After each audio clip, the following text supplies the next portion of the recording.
The recording or webcast may capture images and sounds of those attending the meeting. Mr. Fulmer, if you will lead us in a pledge of allegiance, please.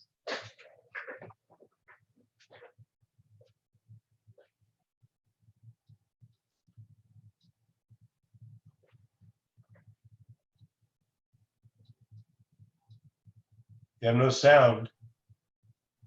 Sorry about that. Okay, ready? Salute. I pledge allegiance to the flag of the United States of America and to the republic for which it stands, one nation under God, indivisible, with liberty and justice for all. Thank you, Mr. Fulmer. Reporting action taken in closed session, there were none. Revisions to the agenda this evening, there are a number of them. Enclosure number 7, number 9, number 12, 17, 18, 21, 22, and 23. This is the time for general public comment. General public comment on any school-related topic will be heard at this time. The board asks that any public comment on an item listed on tonight's agenda be addressed at the time that the item comes up for discussion by the board. Pursuant to board policy, the board may limit individual comments to no more than 3 minutes and individual topics to no more than 20 minutes. Please begin your comments by stating your name. And we're doing the process a little different, so I'll turn it over to Dr. Radlin. Thank you, Board President Crabtree, members of the board. To start tonight, Assistant Superintendent Doug Cardoza is going to make an introduction of one of our newest administrators to you. Good evening, Board President Crabtree, Dr. Ravelin, and board members. It's my pleasure to introduce Ms. Carrie Stevens, our Administrator of Special Education. Is Carrie able to jump on the Zoom here with us? She's with us. Do you see it? Okay, I'm not seeing her. Mrs. Stevens is a past employee and current employee of Visalia Unified. She served as an educational specialist for Visalia Unified for about 7 years. I had the pleasure of working with her for many of those years. She then joined the district team, became a program specialist. It's what we call a program manager now for the district. And she served in that capacity for about 4 years. Then she joined the team at Tulare County Office of Education, where she oversaw their specialized programs in special education, like the OTP program and some of the satellite centers. She served in that capacity for about 5 years. And now Carrie comes back to us with a lot of great experience to help us really dial in our specialized programs and learning centers. So we just want to welcome her back and introduce her to the board. And just let you know, we're lucky to have her back. She's jumping in to a tough time for us, and she's really getting the job done. So just want to welcome Carrie and introduce her to you all. Thank you and welcome. Thank you very much. It's a pleasure to be here. All right, moving on to comments. Thank you both. I have one general comment tonight to read to you. It is from Nick Messia. On July 22nd, the new public comment format was announced. On July 23rd, I emailed the board with 3 points. 1, it was not yet vetted in a public meeting. 2, it loses the emotion of the public. And 3, a flaw was exposed. President Crabtree responded on the emotion, but did not address it being vetted or the flaw, nor did any other board member. Why rush into this new format? Why was this not discussed in public before implementing? Also, how does the public comment on reports that are changed out after the comment period is closed? Changing the report occurs routinely, and the public has a right to comment on all items being considered. I implore the board to go back to a normal public comment with a combination of some form of written submission that can be entered into the record. And that is the only general public comment we have for this evening. Very good, thank you. We'll move on to the consent agenda. President Crabtree, yes. Before you begin with that, I have some public comments on enclosure number 9 and enclosure number 12 that I will need to read to you when you're ready for that. Any board member wish to pull any other items? Dr. Vasquez? Yes, I would like to pull enclosure number 4, enclosure number 5. And I don't have my thing in front of me. Is 10 part of the consent, or is that later? 10 Part is of the part of the consent. consent. And 12 is part of consent? 12 is consent. Yes, I would like to pull 10 and 12 as well, please. Dr. Avalon. Right, on item number, Hold up, Mr. Guerrero. Yeah, Board President, can we, I'd like to make a motion that we approve the balance of the agenda. Are there any other items that need to be pulled? I have a motion. Ms. Naylor? Second. Oh, no, I've got a motion by Mr. Guerrero, a second by Mr. Fulmer. And I will take the vote if you will please respond verbally. Trustee Foster is missing. Trustee Fulmer is a yes. Ms. Gamoyen, Yes, yes. Mr. Guerrero, Yes, Mrs. Naylor, Yes. Dr. Vasquez. Yes, The vote is unanimous with one missing. And that would be Mr. Foster. All right, Dr. Avalon, number 9 and 12. all right, so the public comment number 9, there's one person, Joe Smith. I think it is very wrong to spend $8,000 on the August 10th convocation. The staff members are desperately unprepared and many have received no training yet or even word of when training might occur. I think paying an inspirational speaker $5,000 and a media company $3,285 is a horrible waste of money, especially from the CARES Act.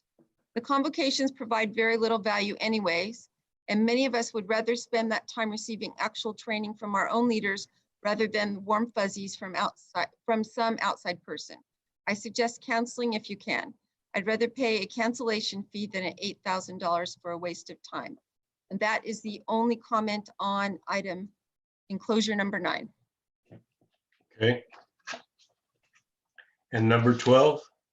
Number 12, I have a couple public comments. The first one is from Karen Garlardo.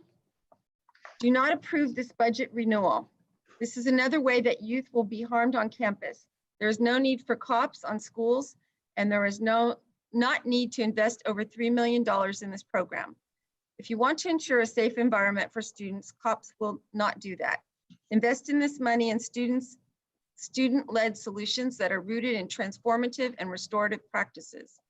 How about training all school site staff to manage conflict in a restorative manner, have racial justice training in all of your classes, and for all staff to be better understood and the school to prison pipeline that is being created on campus by criminalizing youth instead of supporting them through their needs. It is a disgrace to see how much young people are advocating to defund and remove police presence on campus, and you continue to increase budgets for this instead. You are not listening to your students. You are not prioritizing their well-being. You do not understand the long-term effects this has in youth. Shame on you. This is just upholding and perpetuating white supremacy in our schools. The next public comment on this item is from Evelyn Rodriguez. Students do not need police on campus. Take police and military recruiters out of school campuses. Invest the funds in appropriate and effective student-used resources like after-school programming, funds for school clubs or activities, specifically science, math, technology, art, English. Hire more school psychologists and social workers on campus. Create new resource centers for students in offering college resources, vocational resources, financial help, and learning about racial inequalities. Create an ethnic studies course requirement as part of graduation. Invest in new teacher training of critically conscious and social cultural awareness. The next comment on this item is from Enid Gutierrez.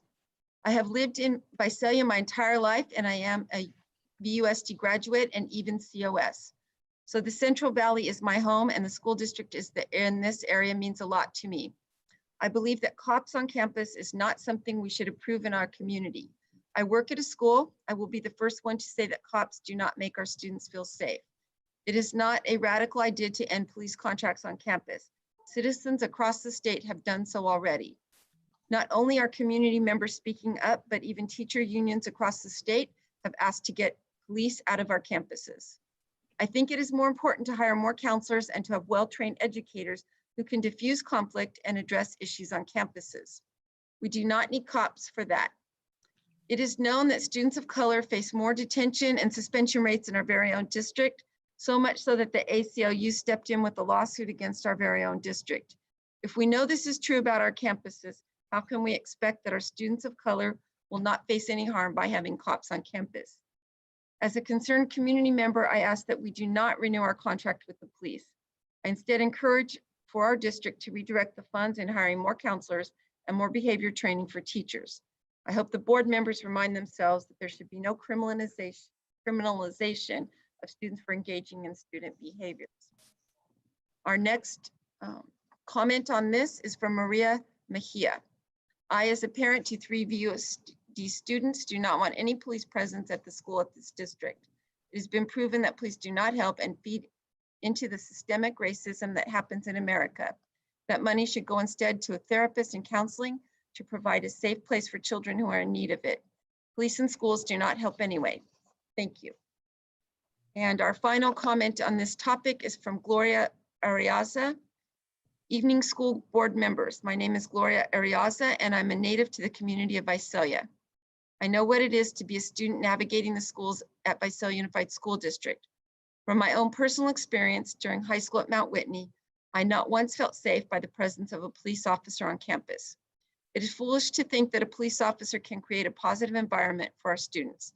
I'm disappointed by the fact that the school board is not blinking twice about the allocation of $3 million for police officers on campuses across the district. I would like for each of you to think about the real difference it would make if you decided to spend those millions in meaningful resources for students. Imagine being able to further invest those funds on services that can be used to conduct restorative justice practices for students who are sent to be disciplined or suspended. As board members, you have a duty to ensure that every student in this district receives the support necessary during their educational journey. If you care about the success of all students, then invest in them and not on police officers. Police officers provide no sense of support to students. They only create a more intense environment and intimidate students. Therefore, I urge you to invest in students, not police officers. You cannot be doing the same thing and expect different results. That concludes the comments on enclosure number 12.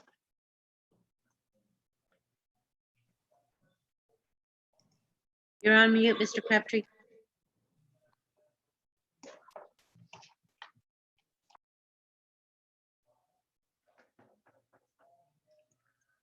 You're still on mute.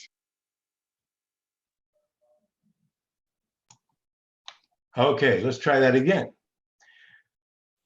And I'm not going to turn it off.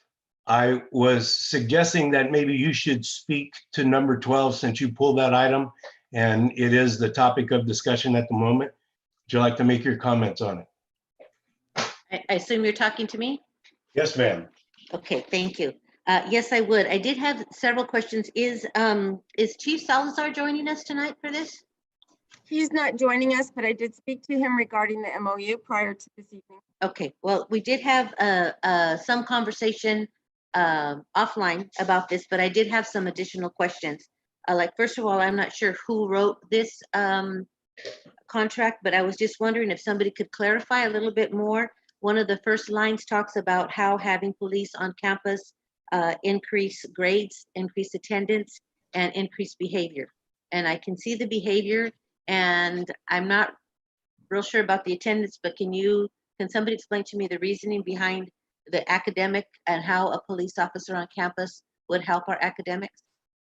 That's the one. I have plenty of questions, but I'm gonna take them one at a time. Thank you. Sure. Our police officers work with our students who may be struggling in a variety of ways. They spend time out at the quad, at break and lunch and such, and get to know our students. Some of them coach our students and try to encourage them in positive behaviors to keep them coming to school.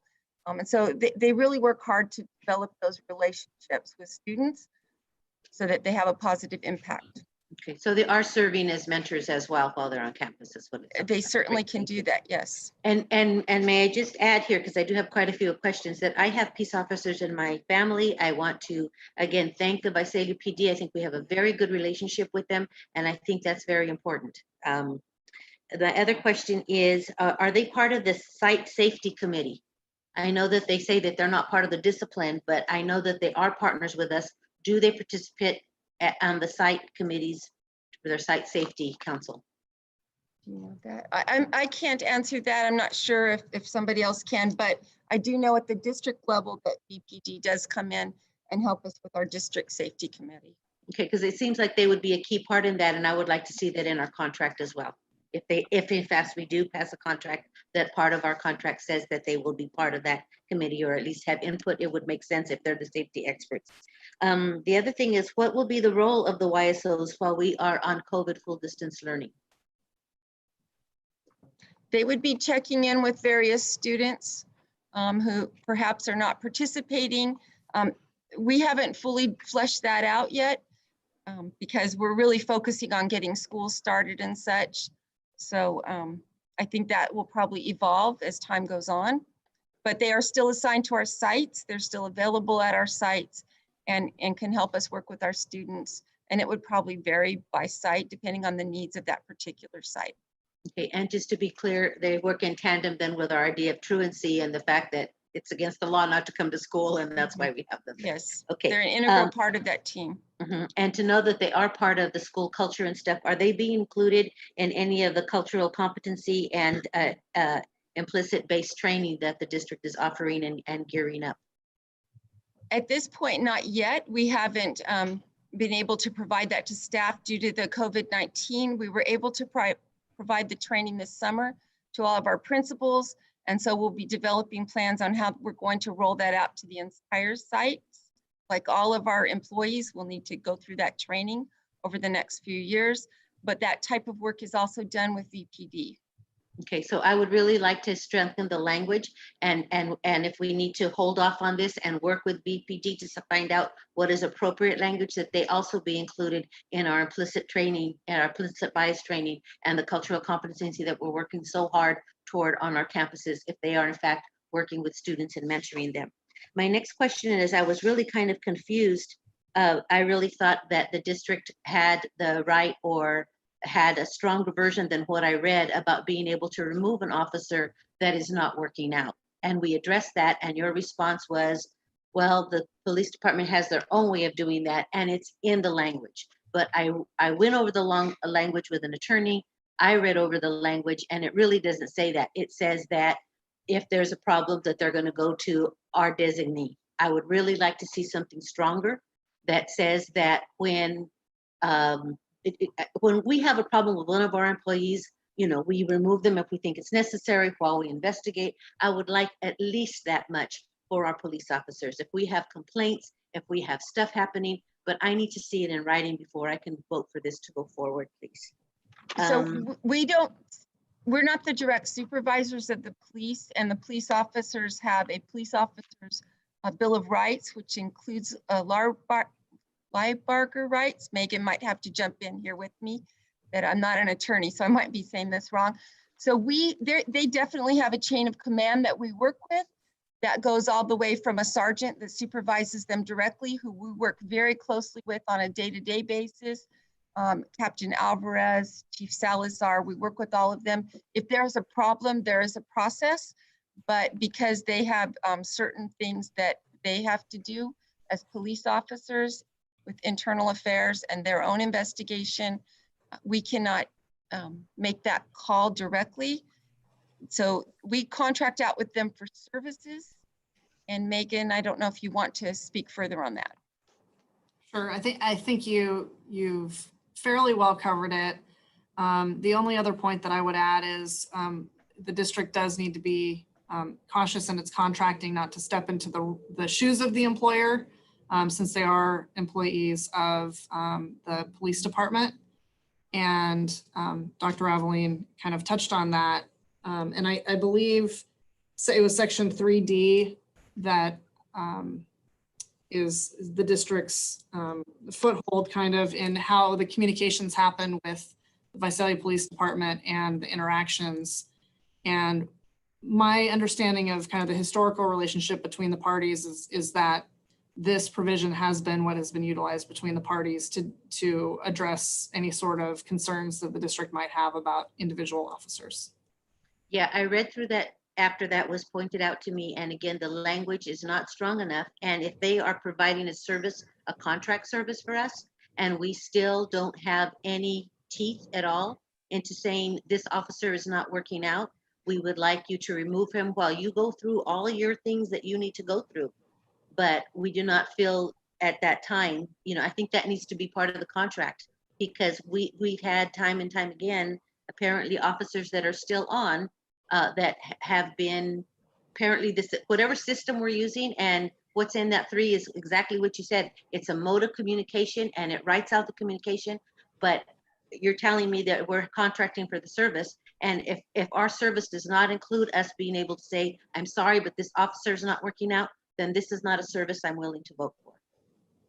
Yeah, And you have to know that I have defended this, having the YSOs on campus in many of the circles that I go that are very strong no cops, and I tell them it's important for us. I mean, and this is my personal opinion, because I think they do serve something on there, but I also understood that we had the right to and had things in our verbiage that allows us to remove an officer if they're not working out. And then I find out that we don't have that language, and you're just telling me there's service contract and we don't. And I understand that the Visalia Police Department is the employer, and I can respect all that, but I cannot sign a contract or vote for a contract that doesn't give us a little more teeth than that. Whatever needs to be massaged out, I would like to pull this until we can get a contract that we're all happy with. The language that you're suggesting would not be possible with Visalia PD. Again, we don't have jurisdiction over their officers. They have been very amenable to working with us and working out problems and discussing the needs of our sites and their officers' contributions or perhaps deficiencies. We have very open conversations regarding that, but we cannot put that kind of language in the contract. Ms. Gamoyan. Okay, first of all, having had experience for 30 years with the YSOs, they have been outstanding. They mentor our kids. They are role models for our kids. If there was ever any trouble I had with a kid came to me and there was a problem with abuse. I mean, they were right there with me with that kid. They facilitated those CPS reports. They have been outstanding. I disagree with you, Dr. Vasquez. If you look at 2E, it says YSOs will develop and maintain open communication and accountability with the administration. If you look at 3C, it says the principals of each site shall designate a site administrator as a liaison to the YSO and provide a system of accountability. On D, it says principal may have concerns related to performance of the assigned YSO or questions related to the content of this agreement. I think there's plenty of accountability, just like any accountability for any employee we have. I think we need to vote for this contract. I am for voting for this contract. Mr. Foster. Yeah, first of all, I want to apologize to the board and to Dr. Ravelin and the staff and to the people of Visalia. Today was probably one of the worst days in the history of the post office due to illness and volume and the virus that's affecting this nation. So I was late and I apologize for that, and I appreciate your forbearance. I guess I'm also, because I'm late, I did want to talk about the evaluation process. Does the staff have any input, and do parents have any input? The parents give input through the administration at the school site and directly to the district office through our student services department. Again, we're not the employer, so we don't evaluate the police officers, but we give input. Just like when we have various employees who service multiple school sites, and the various principals give input collectively, but one person evaluates. We do give input, again, through the sergeant. The VPD also is required to review all of our safety plans for our sites. They work with Director Mimi Bonds on that. So, you know, they're an integral part of the district and keeping our students safe. Mr. Foster? Yeah, I'll get to you, Ms. Gamoyan. I want to say that my experience with the Visalia Police Department in our schools, and I've been to the hearings, the expulsion hearings, these are extremely good officers. The Visalia police officers that I've observed are tremendous individuals. They really care about kids. I was just wondering, has there ever been a case where an officer has been removed due to excessive force? Not in the 7 years of my tenure here at the district. I can't speak to the entire, you know, history Mrs. of the Naylor. USD. Yeah, I just want to also say, you know, I've seen firsthand, I've worked with the youth services officers on all the high schools, and it is a positive interaction with kids. You know, I see kids coming up to them at lunchtime, you know, when they have some problems and with safety issues and home issues and, you know, attendance. They are worth their weight in gold, and they are a positive influence. And it also lets our kids see our police in a different light when they're actually interacting with them on campus. Hey, they're real human beings. And so then when they see them out there, they don't see them as threatening. They see them as, I know that guy. I agree with Board Member Gamoyan. I think we just need to move forward and vote on this. And I would move that we vote on this and approve it tonight. Did you have another comment? Well, hold on. We're still having discussions, so hold off on the motion. I think I had an earlier motion. Yes, I asked to have it Dr. pulled, Ravelin? and Mr. Juan has his hand up. Okay, I just want to let you know that Director Bonds, who has been with the district for decades and works very, very closely with the sergeant and all the YSOs, and has for many, many years, has said that we have had very minimal negative comments about any officers, quite the contrary, that over the years, decades, it has been very positive. Mr. Guerrero, do you have a comment? Yeah. Historically, we've had a very good relationship with the police department. As I recall, there was an incident back in the 1980s, early 1980s, where an officer was removed from campus due to excessive force. And that was well publicized, and I'm not gonna get into the names or anything, but that did occur. Where my concern lies is there were two recent complaints that came up here with our board, one in public comment, one on whatever social media, and that concerns me. So I asked earlier during the week to strengthen the contract, and the items that I asked for were strengthened, and I'm okay with that. You know, I don't think that what Lucia is asking is that somebody be fired. We're not asking that or anything like that. It's just that we just want to be able to, if someone's gone rogue and they've caused problems, then, you know, we need to have the ability to talk to the police department and pretty much ask that there be a change in assignment. We're not their employer of record. We're not asking that they be terminated or anything like that. You know, I've worked with PD directly over 15, I don't know how many years. And that was here in Visalia, and I worked for another 10 years at the county level and overseeing community centers out there with the sheriff's department. And I've always had good relationships with them. I've helped write proposals with them in terms of community-based officers. I've also helped write the CalGrip proposal here in Visalia. You know, so basically, as a partner, some of the concerns that Ms. Vasquez is bringing up, we can discuss that.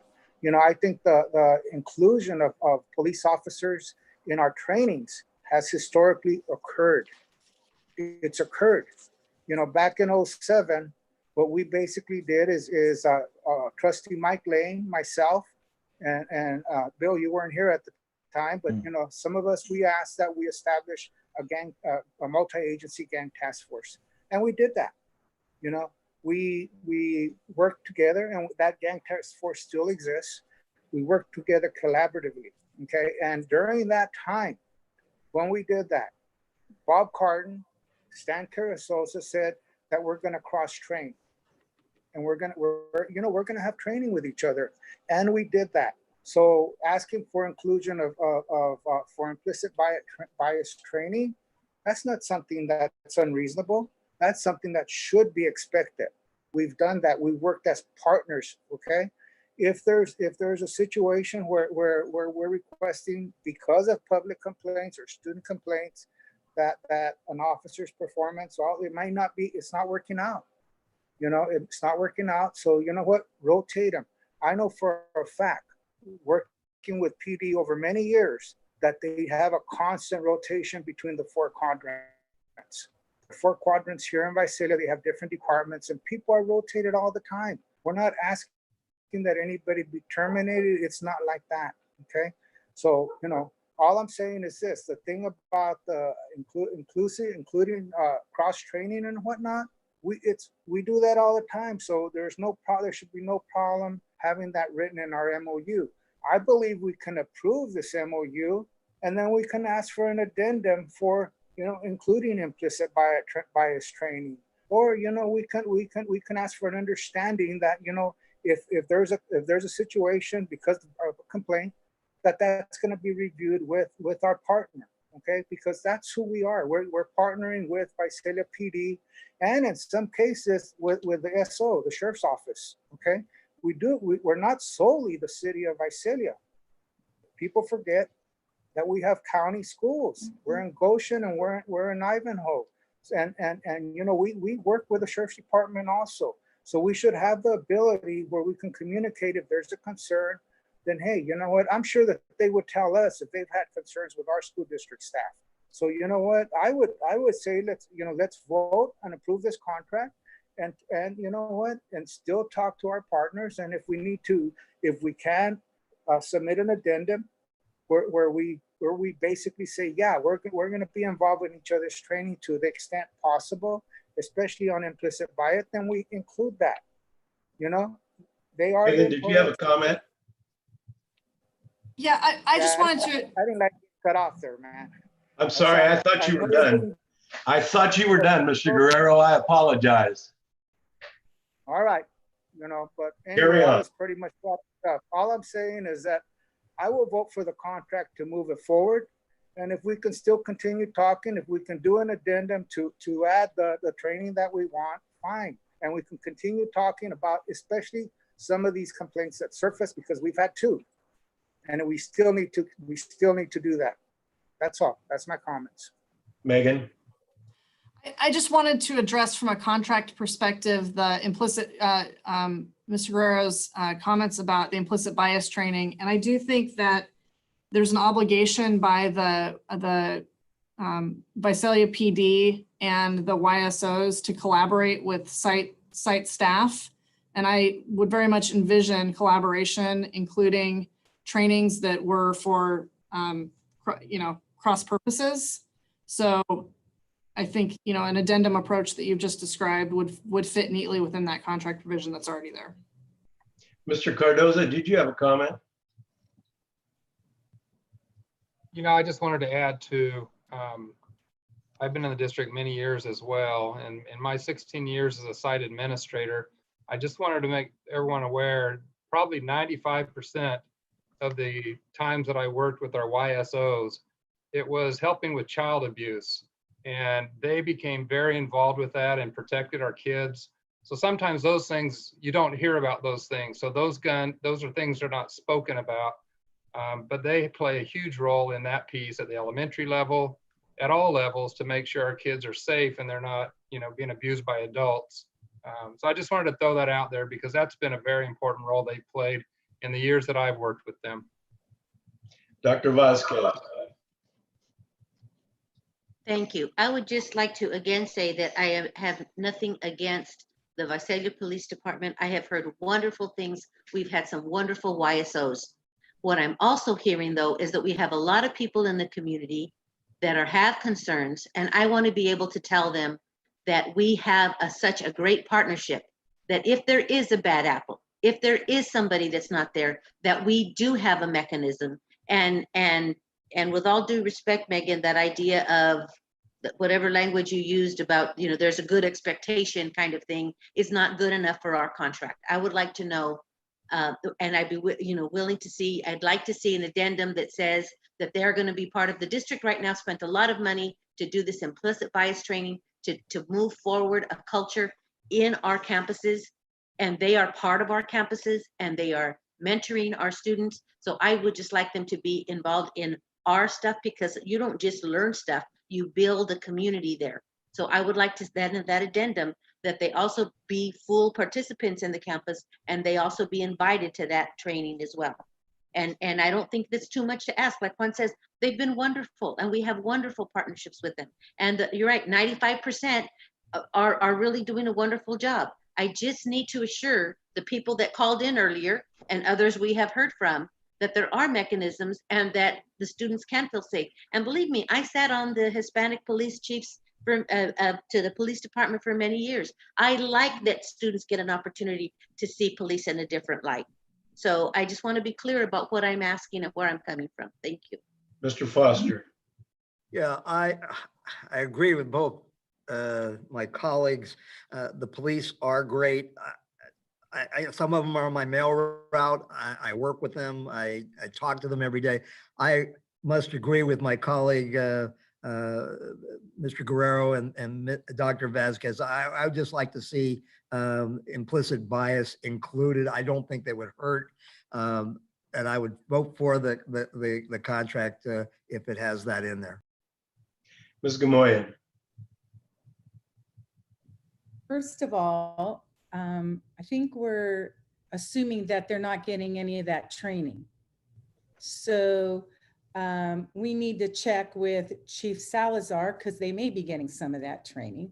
And I feel, we can't put every little detail in a contract. You have to do this, you have to do this, we have to do this. We don't have it in our contract for teachers that they have to have implicit bias training. Why should we do it for the police officers? I say, well, I don't know what the motion is on the floor. I say we pass this contract as is. Mr. Guerrero.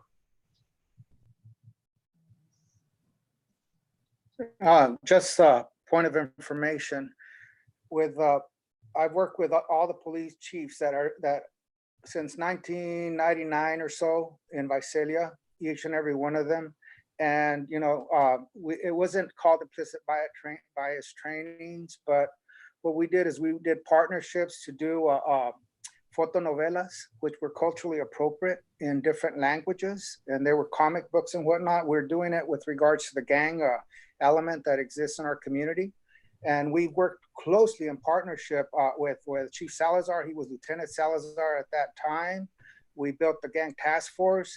We entered into a training that happened all the time. In fact, the trainings that took place wasn't just for school district staff. It was for police department and for the nonprofits that were out there.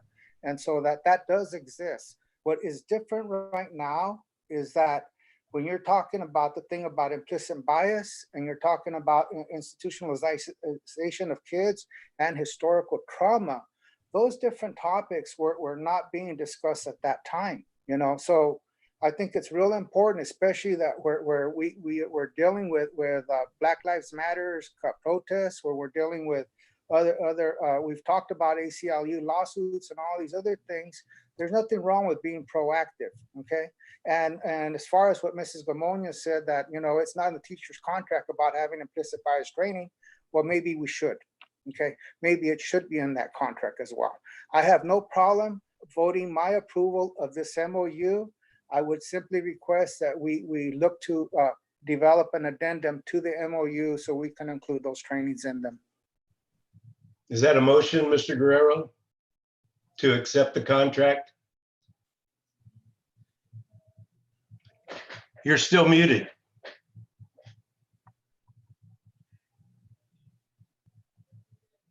Is that a motion? Yes. All right, I have a motion. I have a motion by Mr. Guerrero to accept the contract, a second by Mr. Fulmer. I'll call the roll. Mr. Foster, your vote. Oh, I can't, no. no. Mr. Fulmer, Yes. Ms. Gamoyen, Yes. President Crabtree is a yes. Mr. Guerrero, In my motion, and you may not have caught this, I said I make the motion to approve, but I also asked for an addendum. Okay, but my answer to that question is yes. Mrs. Naylor, Yes. Dr. Vasquez, I'm sorry, but I need clarification as to what that addendum is going to have before I can place my vote. That's a little vague for me. well, and I agree with that. I was going to ask Megan what that looks like. If we're voting on it, how do you vote? Dr. Yeah, Raveler? so Sorry, Megan, before you talk to him about the mechanical parts, I just want to again confirm with you that every year the police department, all the officers, the entire department goes through discrimination and harassment training. They also go through gender bias, racial bias, inequities, those kinds of things. So whether they train with us or not, I mean, that would be great, but they go through that training on their own as well. They're probably ahead of us in some respects.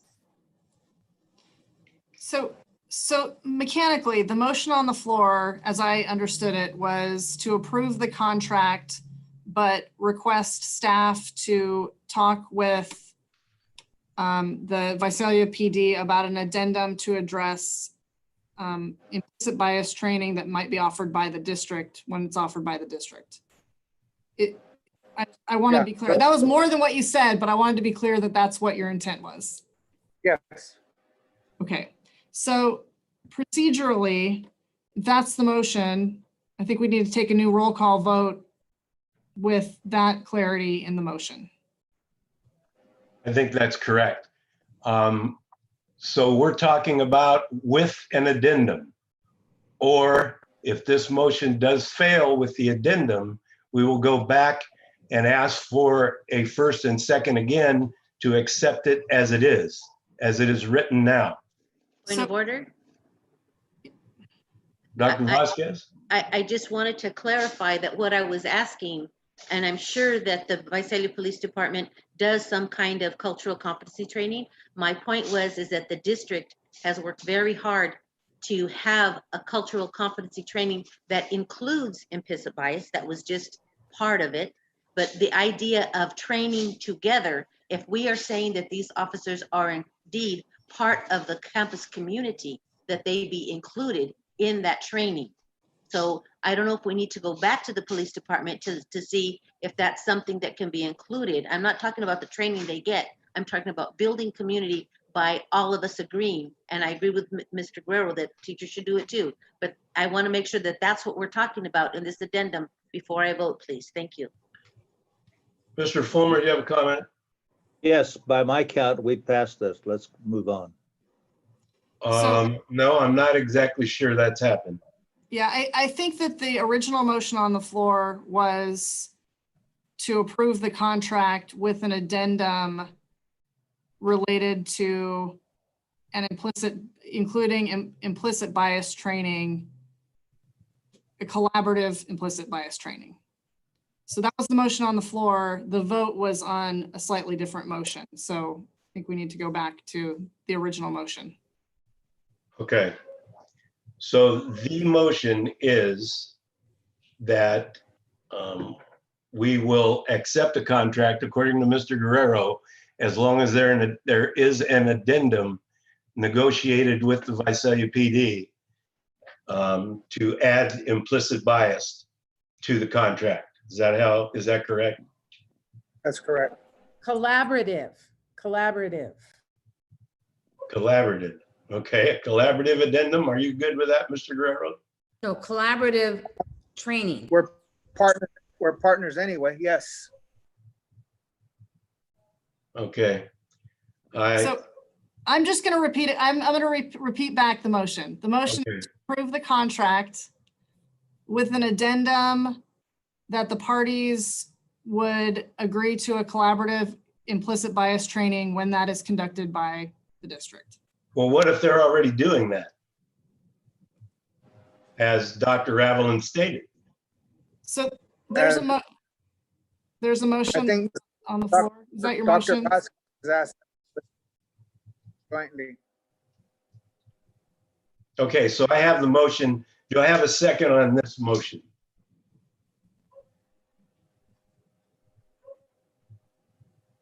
I do not have a second. So the motion dies. So can I make another motion? Yes, you can. Okay, I make a motion, we pass the contract as is. I second. I have a motion by Ms. Gamoyen, a second by Mrs. Naylor to approve the contract as is. I'll call for the vote. My vote is yes. President Crabtree. Mr. Foster, No. Mr. Fulmer, Yes. Trustee Gamoyen, Yes. Trustee Guerrero, No. Trustee Naylor, Yes. Trustee Vasquez. No, big fat no. So the motion carries 4-3.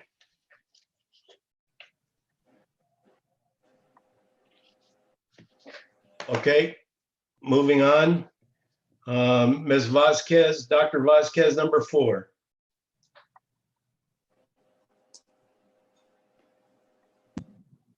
Thank you, President Crabtree. Let me check the notes here. Number 4 is, here we go. Number 4, it talks about is the contracts, and we have a contract there for experienced gardeners for weed control. A few months ago, or maybe it's been a year now, we passed something that said we would not use glucophage or Roundup. Does this extend to our experienced gardeners, that they will also not be using those chemicals on our campuses? Yeah, I'm pretty sure that the experience, I don't have the contract in front of me, so I can't answer 100%, but I'm pretty sure that they're required to follow our guidelines for our pest control and chemical requirements, but I can follow up with that and report back. I'd appreciate that and move to approve with the stipulation that we will get back that they will follow what we have already approved. Move to approve. I have a motion by Dr. Vasquez, a second by Mr. Fulmer, and I'll take the vote. President Crabtree votes yes.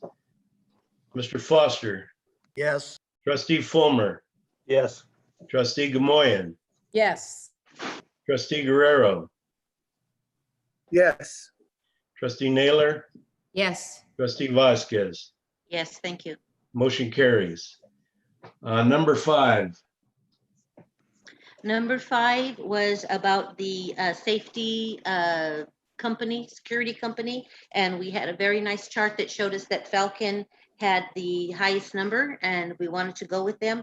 But I was a little concerned, the rating of the different quality of personnel went from 3 to 10, and Falcon rated at an 8. So I would just like to know, what is the difference between a 3, an 8, and a 10? Nathan, I don't know if that's you, Mr. Hernandez. I have the responses here, and so the question was on Falcon's quality of their security personnel. Yeah, I don't know the exact rating scale as in terms of what was a 3 versus a 10, but the question, the results were reviewed by several folks and a committee of folks who went through each of the applications.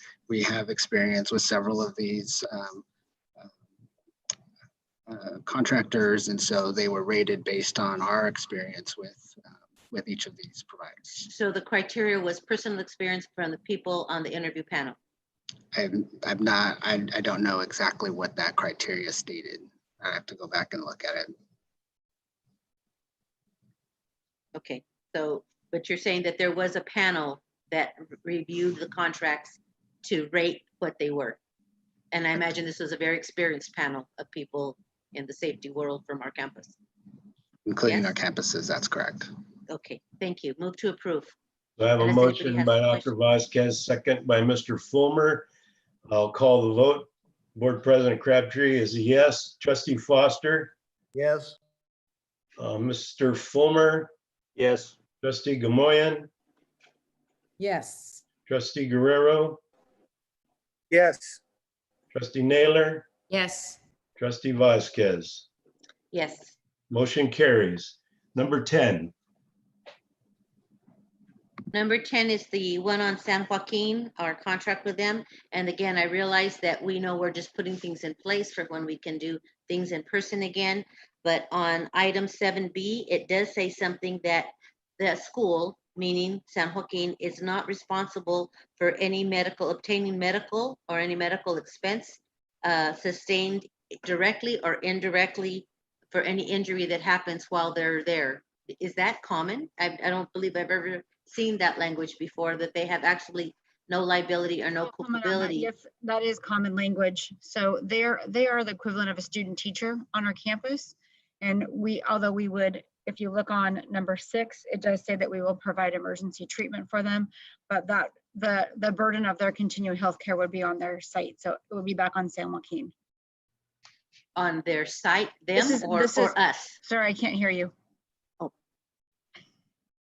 This would be on their site or on us, because it says the school will not be responsible, they will not be. Now, if we are responsible, then I would understand that, but is somebody responsible Yeah. for our student teachers? So number 7 is under on facility, who Visalia Unified is the facility here. So it's taking the burden off of us as the responsible party. We are not the responsible party. Okay, so 7B, it's so saying that we are not the responsible party and they are. I don't see 7B. Does it sound like they were going through the things that they were not responsible for?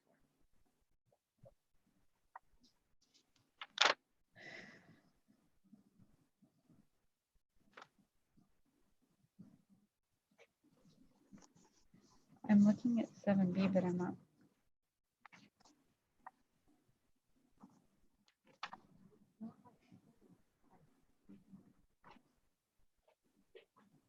Okay, Dr. Vasquez, you're talking about number 7. I'm not seeing the B that you're talking about unless you're in a different section. I But thought it we says were on that- number 10. Yes, on No, I number 10, understand, but the San Joaquin, closure number 10, there is a statement that says 7B and you're thinking that I have it confused. It's that I thought it was the school district that was saying that. I mean, the San Joaquin that was not responsible for obtaining medical, whether it was direct or indirect, and that they would be at their own expense. So you're in section, just to clarify, A7B, is that what you're looking at? okay. Yeah. I was in the facility section and you were No. in the school section. So here, this is confusing a bit. The school responsibilities, the school is talking about San Joaquin Valley College, not us. And so on 7B, when it says the school will notify each student prior to his or her arrival at the facility meaning Visalia Unified, and then saying obtaining medical care at his or her own expense, meaning the student would obtain care on their expense. If I'm the student, the nursing student, I would have to obtain that on my own expense. So none of our students are covered, even if they get hurt at San Joaquin, not by our school district and not by San Joaquin, but they're on their own.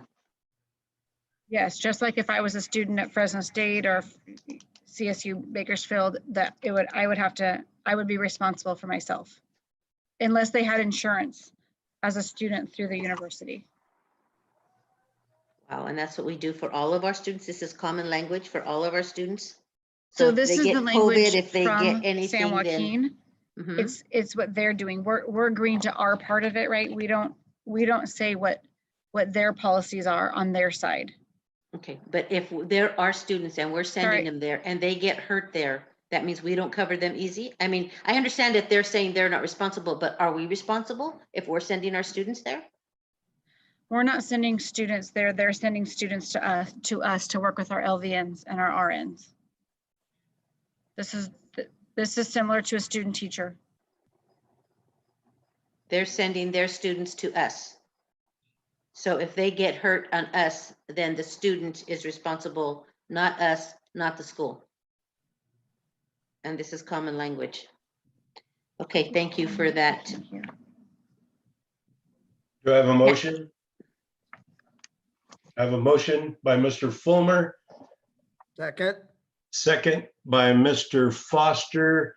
I'll call the vote. President says yes. Mr. Foster, yes. Mr. Fulmer, Yes. Ms. Gamoyen, Yes. Mr. Guerrero, Yes. Mrs. Naylor, Yes. Dr. Vasquez. Yes, All right, that takes care of the consent agenda. Wow, that was a long one. All right, moving on. School opening 2020, 2021, enclosure number 17, Dr. Ravelin. President Crabtree, we need to go back, I'm sorry, to number 9 on the consent agenda. I don't believe we covered that. That was the consultant contracts, which Was there it was a pulled? revision. Was it pulled? yes, it was pulled. Dr. Raveline pulled it because we had public comment. Oh, she pulled it. Okay. All right. So, okay. So do I have a motion for this? Move to approve. Move to approve by Mr. Fulmer. Do I have a second? Second, Remind us what it was. What was number 9? consultants. The Consultant Consultant. contracts. Thank you. Okay, so I have a motion by Mr. Fulmer, second by Ms. Gamoyen. I'll take the vote. President Crabtree votes yes. Mr. Foster, Yes. Trustee Fulmer, Yes. Trustee Gamoyen, Yes. Trustee Guerrero, Yes.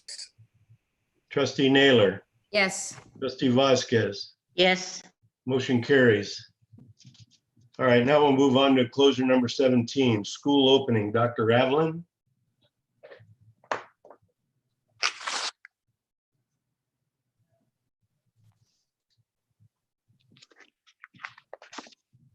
Please give me 1 minute while I get my screen set up properly. Do we have some public comment on this one? We will, yes. I'll go Okay. through the presentation first, Very and good. then Just- I'm going to also ask a few people to join me in the middle of this presentation. And then after the presentation, I can read the public comment if that's the order you want to go in. Yes, it is. Thank you. Okay, so we're getting ready to reopen school. Again, we're still leading with our heart and listening to our parents and students and staff who are very concerned about the current state of conditions. And as we go along, we're trying to develop more options for families so they have choice in program and how they feel comfortable in sending their child to school if and when we can do that. I have the swirl up there because the regulations and things that we need to follow change on a daily basis. That may be attendance, it may be fiscal, it may be programmatic, how we track student attendance, minutes that they're doing certain types of work, like what an assignment would be worth. Things are developing and we don't have all the rules and regs yet that we need to follow. And so we have to keep monitoring and adjusting. And sometimes it feels like we're working in a whirlwind, but we keep adjusting and we'll continue to do so to make sure that we're doing the very best we can for our students, our staff, and to make sure that we follow all the rules and regulations. I have what was the updated numbers as of July 14th. That's the last time we talked about this in general, and then what was yesterday's numbers for Tulare County. And you can see that in 2 weeks, we have more than 2,000 new cases in the county. So things are not looking good as far as moving forward. We have heard from the State Department of Education that there will be a waiver process that has yet to be developed, so we don't know what it looks like. But additionally, with our numbers going the way they are in the county and the state in general, it would be highly unlikely that we would be approved for a waiver at this time, even to send our K2s back to school or small groups of students. So It is very, very important that we continue as a community to try to follow the health and safety guidelines of wearing masks and maintaining physical distancing, social distancing, and that people do not get together in crowds because it's really impacting our ability to get our students back in school in a negative fashion. Unfortunately, we're on the watch list and we continue to be so, but there's 36 counties now on the watch list, which accounts for 94% of the population in California. So our county's struggling, our state is also struggling with this pandemic. There was a revision in the California Department of Public Health industry guidance. We are legally mandated to follow that guidance. It's required. There haven't been any new revisions in the Department of Education guidance, which is more suggested than mandated. We have finished our return to school planning guide. We hope to launch that this week, the final version, just putting together a few more resources we've added to it since the last time we talked about it. I'm not going to go into it in great detail, but I will share a little bit of what we've added to it as far as scheduling and options for families. So just a little piece of it, looking at the schedules, we have our elementary schedule. This is our hybrid model. And we have asked families to let us know if they are interested in committing to distance learning full-time for the entire semester. So that would be up until winter break, that we have an optional voluntary program for them to go in. We also have teachers who are interested in doing that. And so right now we're in the matchmaking process. We've identified the students whose families have indicated they would like to make that commitment for a semester. And we've identified teachers. And in fact, we need more teachers than we anticipated for that hybrid program, full distance learning model program. And I'll get into that in a moment.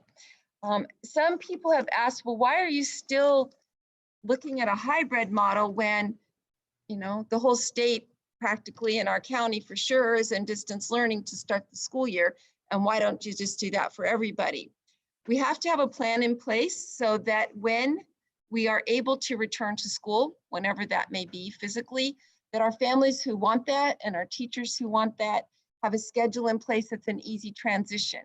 So our thought is we start the school year in the hybrid model, even though it is online, remote learning at home. And then if and when we're able to go back to school physically, you just slide in and keep the same teachers, the same schedule. So that's for our elementary. You'll notice that that hasn't changed very much. The Wednesdays are still interventions and a lot of professional development because we know that will be an ongoing need. This is pretty much the same for all of our different levels, elementary, middle, and high school, that we would be doing this. We are required by the state that teachers have daily in-person contact with their students and that there is work assigned every day. And so that it mirrors as much as possible regular school. And so that's what we're working towards to make sure we meet all those guidelines and do the best that we can for our students. So we have the middle school schedule pretty much the same. High school, again, these haven't changed since the previous presentations on scheduling. And then our intensive special education programs would be with their teachers longer, but the teachers still would have the Wednesdays to work on professional development, work with professional learning communities, and do guided instruction as needed. We've also, and this has been put out to the public, and you've all seen this as board members before, we wanted to really make sure we had a clear delineation between what would be expected in the hybrid and distance learning models. Again, the hybrid, we know we're all starting with remote at-home learning, but it's set up so that we can easily slide over into in-person learning when we're able to do that. The commitment for full distance learning is that you're committing for a semester. But at the end of semester, the students K-8 could go back to their school sites, and also the high school students could go back to their school sites. We're working on ways to help our students stay connected to their home school. High school's a little bit trickier. If you have a student who wants to go to a four-year school, we have to make sure that if they're trying to meet their A through G requirements for CSU and UC eligibility, that we have good counseling for them. It may be a disadvantage for them to transfer back at the semester. they may not wish to do that. We have set up mechanisms so that students could still graduate if they're a senior and they end up on the distance learning and they don't transfer back, that they could walk and go through the graduation ceremonies and have their diploma from their school of residence. But if they stay in the distance learning model full-time, that their transcript and their legal place of graduation would be Mount Whitney High School. We have had to set up 2 different schedules. Again, we're matchmaking, so we have to make sure that we have a schedule for the students who choose full distance learning for a semester, that they are matched up in their courses with fully credentialed teachers in the proper subject areas. And those are the teachers who also wish to teach in full distance learning. So it is quite a cumbersome, I'll say, process. And we're doing the matchmaking. That's this week. Hope to have that done by Friday so that we can get course schedules out. We're also working with our labor partners, again, to try to find ways to keep the children who are at certain schools connected to those schools so that they can maintain residency in those schools without any issues. We had quite a number of students that their families requested the full semester commitment for distance learning. For our elementary, we have about 2,900, which is a lot. Again, that is K-6. So we're matching those students up with multiple subject credentialed teachers. At the middle school, we have 581. Again, those have to be matched up with single subject teachers in the specific subject area. At the high schools, we have 837, again, single subject teachers. We also have our educational option in charter schools, almost 300 students there. And those educational option sites, as well as our charter schools, are handling that within their own campuses. So I think most of you have seen this. We've done a lot of publicity on the differences and how this might work. Next, I'm going to ask Susie Skadden, our Director of Health Services, to come on, and she is going to go through our health and safety protocols in more depth than she did at the Q&A and has in the past. And Director Skadden, if you'll just tell me when to advance the screens, I will do so. All right, thank you, Dr. Aveline, President Crabtree, and board members. This is just a snippet of the training that is going to be provided to our staff members. And so it's general guidelines for our COVID-19 and Visalia Unified. And we just want people to know that we follow the direction of the Tulare County Health Department, the CDC, and the California Public Health Department. Next. This is a graph from the CDC that they developed to help schools decide what to do should a COVID-19 case present itself in the district. Right now, with the way that Tulare County is, as Dr. Aveline stated, we're just following the top line with the yellow triangle because we have community spread all over Tulare County. So if somebody were to have COVID-19 in a building or at a school in a classroom, we would assess the risk, and then we work with the health department to determine the potential. Do we need to close a classroom, a school, the district? Next. This is the action process that we would take for Visalia Unified. And we want it to be organized so that if there is somebody that has COVID-19 and they tell a staff member about that, they would notify our school nurse or myself, or actually both. And the school nurse acts as the liaison for Visalia Unified school sites because they've been working at the health department. They're quite experienced in contact tracing, and they would be able to start those processes for us. We also notify administration, and then on my end, I call the health department to make sure that we're fully aware of who has this, who the contacts have been. They provide us direction on how we should proceed, and then we also want to make sure our custodial services are in place, and then we can maintain contact and make sure that everybody is in full communication and we're doing what we're supposed to do for safety. Next. Course of action, like I said, may vary. It might take, we might dismiss students and staff for 2 to 5 days. The initial dismissal allows for the health department to give us direction. During dismissal of a school, much like it is now, we would not have activities, we would not have after-school programs, field trips, things like that.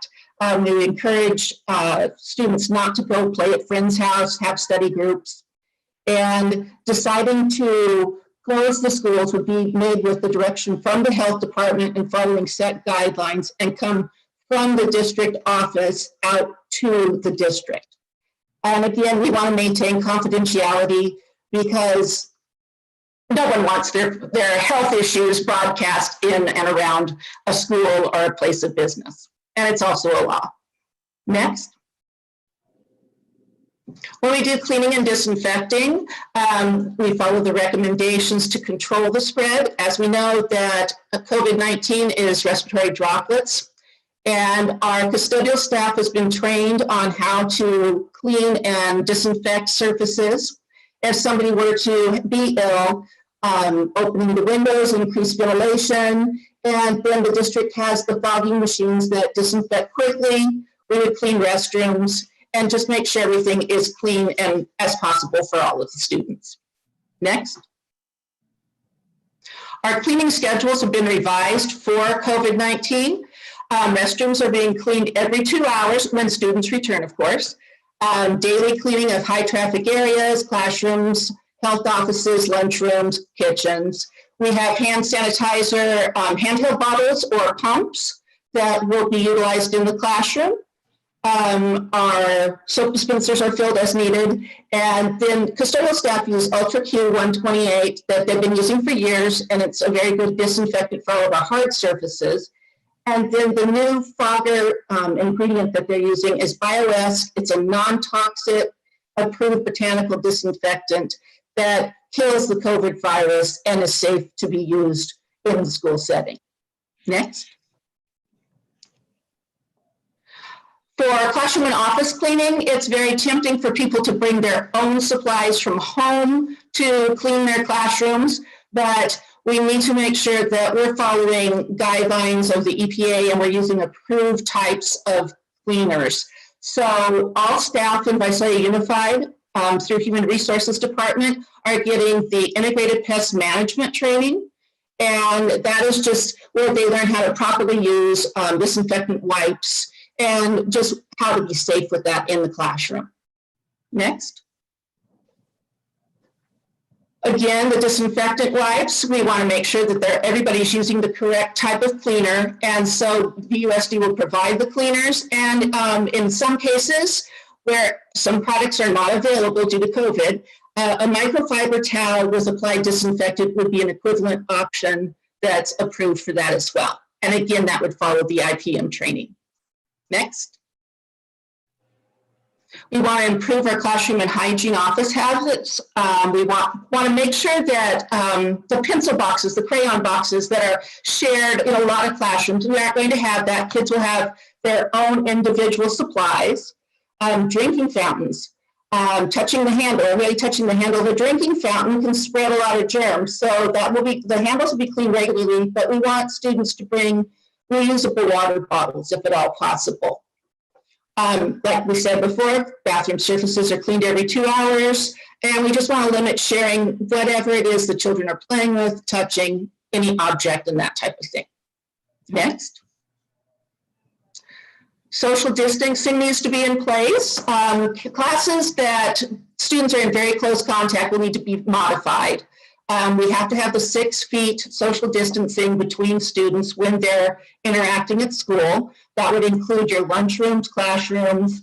You have to figure out ways, creative ways to do lunch, whether it's staggered lunch, having kids eat outside, restrict hallway congestion, making one hallway go one direction, the next hallway over go the other, and just have different signs and markings so that people would know where to go, where to stand, that type of thing. We will limit visitors to the campus. We will not have non-essential visitors. And anybody that is coming onto campus would need to have a COVID-19 screening, which would include a temperature check and a questionnaire before they would be allowed to come onto campus. This is for that contact tracing. Should we have a visitor on campus and we were to have a COVID-19 case present, we want to see who all have been in contact with that student or staff member and notify them if there was an issue. And again, we cancel large group activities. Next. State mandates in June said that we need to be wearing face coverings. You haven't seen that. It wasn't real popular at first. Now more people are wearing their face coverings unless you have a medical condition that would prevent that. In July 17th, the CDPH for schools guidance said that all school students and staff will be wearing face coverings. There are some exemptions if there's a medical condition that you have a documented doctor's note saying that you can't wear a mask for whatever reason. But everybody needs to wear a face mask to control the respiratory spread. The face covers will be worn inside the school buildings, in school buses, anywhere where there's people walking in close proximity. And if students refuse to wear their face mask, then we would have to exclude them from school because that's a requirement for them to be in school. Next. Some of our, this seems a little silly, but people need to know how to wear a face cloth. You see people with it hanging off their ear, around their throat, you know, twirling it around. It needs to fit snugly over their mouth and nose so that it's protecting against the respiratory spray. Also, when you're taking off your face mask, you want to make sure you wash your hands. So it's just some information we want staff to be aware of what's the appropriate way to use your face cloth. Next. Then we have some staff that will be wearing face shields. Some students require visualization and other social cues for learning. So teachers, grades pre-K to second, special ed, speech pathologists, and our language teachers will be provided these face shields. The face shield, as you see in the picture here, extends around the mouth and nose and goes towards the ears. This would be used for instructional purposes. When they were done instructing, then they would remove the face shield and put their face cloth on for going around campus when not instructing students. And again, we have instructions so they're comfortable knowing how to clean it and put it on and take it off. Next. Gloves. We have lots of gloves in the district. Gloves are a false sense of security sometimes where people have gloves on so they think they can touch everything and move around and go crazy touching things. Not so. You need to be aware that you get germs on the gloves, and if you touch your face, your mouth, your nose, you're going to spread just as if you weren't wearing gloves. So we have a training video for putting on gloves, taking off gloves, and that will help the teachers be more comfortable. Next. Hand washing, we want our teachers to establish hand washing routines in their classrooms. So when they're entering the classroom, before they eat, after they use the restroom, just kind of a set routine in the classroom so that the children are washing their hands frequently. Next. And then we have hand sanitizer. Like I said before, we have the product available. Sometimes it's not easy to get to a sink and soap and water. So the hand sanitizer, at least 60% alcohol, will be used to help disinfect hands. Okay, next. You probably have seen the signs around campuses and in the district office for the symptoms of COVID. You see them advertised everywhere, but we just want to continue on awareness where people know what to look for in case they have any of these symptoms. Next. We also have self-checkers for COVID. When we return to school, we want staff, and if they're working currently, do a self-check before you report to work in the morning. You need to take your temperature at home. Do you have any of these signs and symptoms? Cough, shortness of breath, headache, sore throat, just all of the symptoms. Run through it real quick and see if you have these symptoms. If you do, don't come to work. When the children return to school, it will be the parent that's doing their self-check at home as well. Okay, next. An additional self-screening information would also be, sometimes people forget this part, where if you've been in a high-risk situation, less than 6 feet in contact, longer than 15 minutes with somebody that has COVID, don't come to work. You need to quarantine probably for 14 days, and just, you may receive a follow-up call. But if you've been in close contact, you are then at high risk and you need to be quarantined so you don't spread possibly the germs to others. Next. We have a flow chart that it's not in this presentation, but there's a flow chart to determine health office visits. The idea, you think, well, it's a health office, some of the sick kids there. But we want to reduce the traffic. We don't want students with like a paper cut or a minor insect bite to come in to an office where a student has symptoms of COVID, and then this child that's been healthy now has been exposed to somebody that maybe is much sicker than this minor thing that they needed treated. We will still have routine visits, but they will be separated, where the routine visits for medications, treatments will be in a different area than where we are keeping the children that seem to be ill with COVID-like symptoms. We're having an isolation area, either a room or a separated area at least 6 feet away, where students, if they do have COVID symptoms, they're going to be separated and a face cloth put on, and they would then wait for the parents to pick them up and not mix with the other students. And the schools are working on that right now. Okay.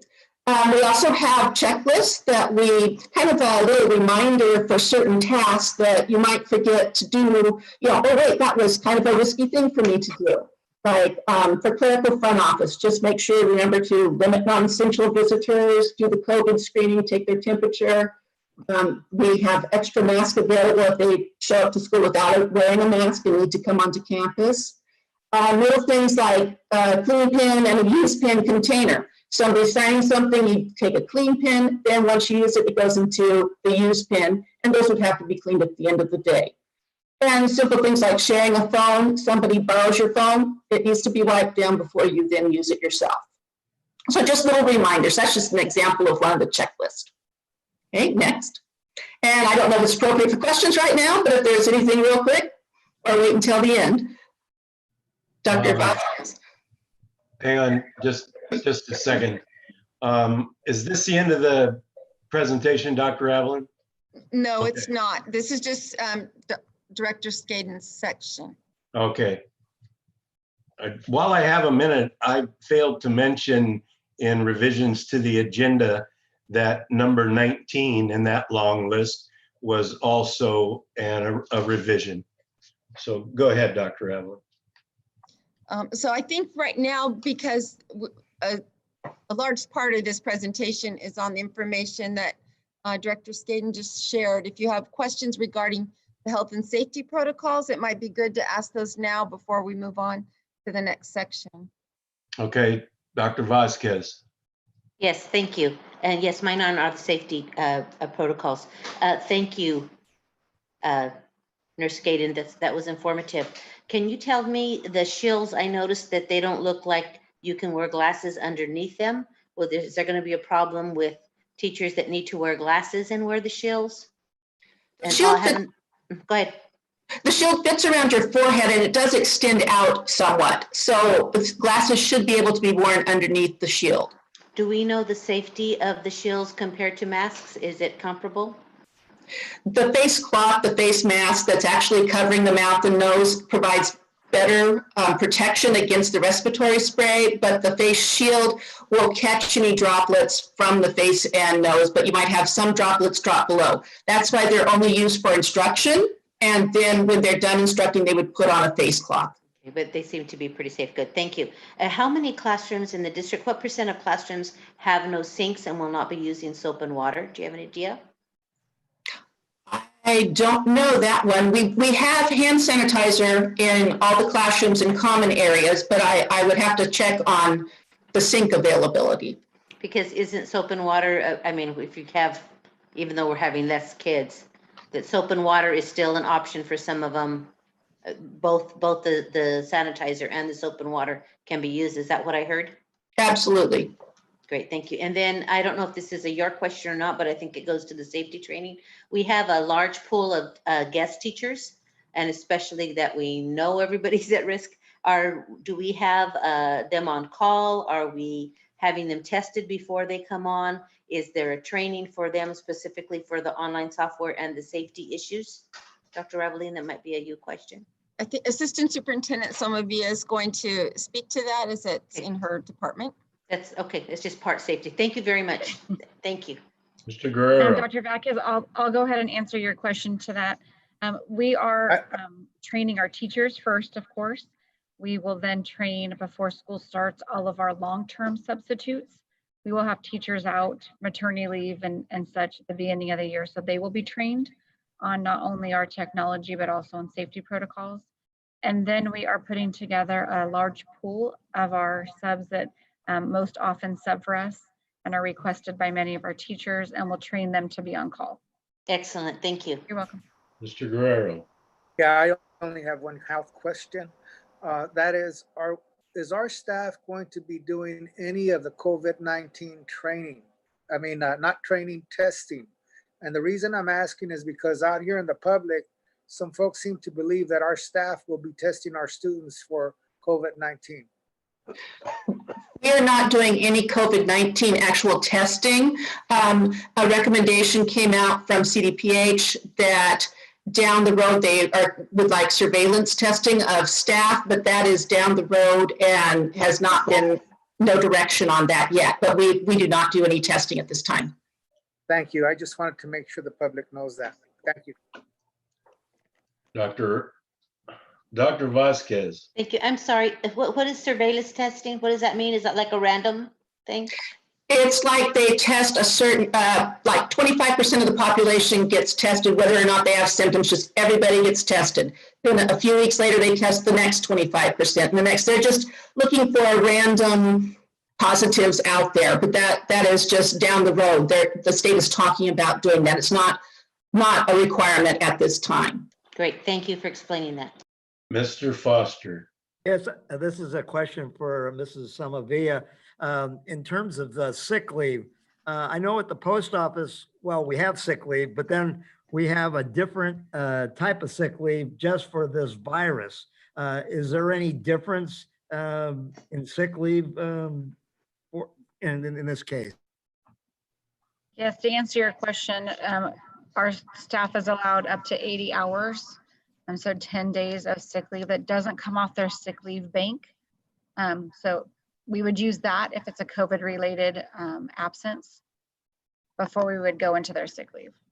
Thank you. And then for Mrs. Skaden, I was just wondering, our classified people, how are they? Are they on board with all this? What are their concerns? They're going to receive the same training. All of Visalia Unified is receiving the same training in regards to safety.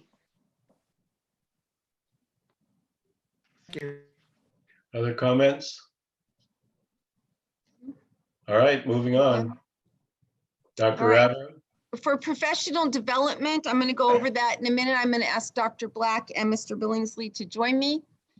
We do have set for our convocation. Jeff Eben is our guest speaker. He is nationally renowned. How many wins have you had today is his theme. It really springs off of our topic that we worked on all last year, the connectivity, building relationships. And so he's going to take that to a higher level during his talk because of the situation we're in with the pandemic and the surge in our county. Instead of having anybody get together at the convention center, which would be a huge group, or even having small groups, which was we originally planned at school sites, we're going to pre-record it and then make it available to everybody in the district so that everyone will be watching it, but it'll be pre-recorded and they can do so from either in their classroom or at work or at home if that's where they are currently assigned to work. So we're going forth with that. We're trying to, even though we're in a pandemic situation and a state of emergency, as much normalcy as possible, we're trying to maintain that. And all the work that we're doing in the areas of cultural proficiency and curriculum and professional development, that all continues. So, we have all these extra things we're doing because of the pandemic, but our base work hasn't changed. Our goals, for our students and for our staff, and as a district, that all has to continue. So continuing on with convocation, we also are continuing on with our new Certificated Staff Summer Institute. This is just a draft of what will be covered, but as you're aware, every year we have a week before school starts where we provide intense professional development to our new staff members. So that will be continuing. We also have other things that you'll hear about at a subsequent board meeting. All of our staff training for safety, discrimination, equity, those things, they're continuing. And next I'm going to ask Dr. Black to hop on and help us out with the Schoology timeline to date. And Dr. Black, you just talked me through. He wants control of the screen. All right. I'm not sure if this works actually, but we can give it a try. Okay.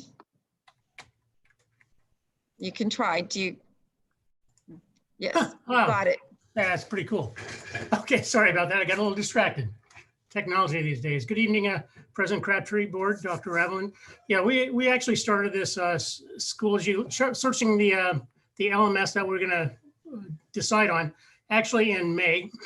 And it's kind of a long process. Typically, I've got to say that the process usually takes about a year, and we kind of crunched it up a little bit. Kudos to the teaching staff that was involved in the review of the various platforms. We did start in May, and then we continued that deliberation in the very beginning of June. We didn't quite get there to that board meeting that was in that week of June 22nd to 26th. We were close to a decision. We were leaning a certain way, but we came and asked you for permission to kind of move forward and trust us to make a decision. And you gave us that permission. And right after that, we went ahead and made a decision. Actually, it was in the very next week. We reached consensus and said, okay, this is the one we feel like we're going to go with. During that same week that we made the decision, which is now in the beginning of July, we actually contracted with the company because we couldn't really take next steps until we had something in place in terms of a commitment from us. And they weren't willing to move, and that's very typical. Okay, so we made those arrangements in that week. That same week, we actually made the decision. From then, what I did was I asked the company, this is a little bit putting the cart in front of the horse, not typical of them. I asked them to do a little just overview presentation, kind of like an official announcement to our administrative team and individuals who had been selected to be our expert group from each of the sites.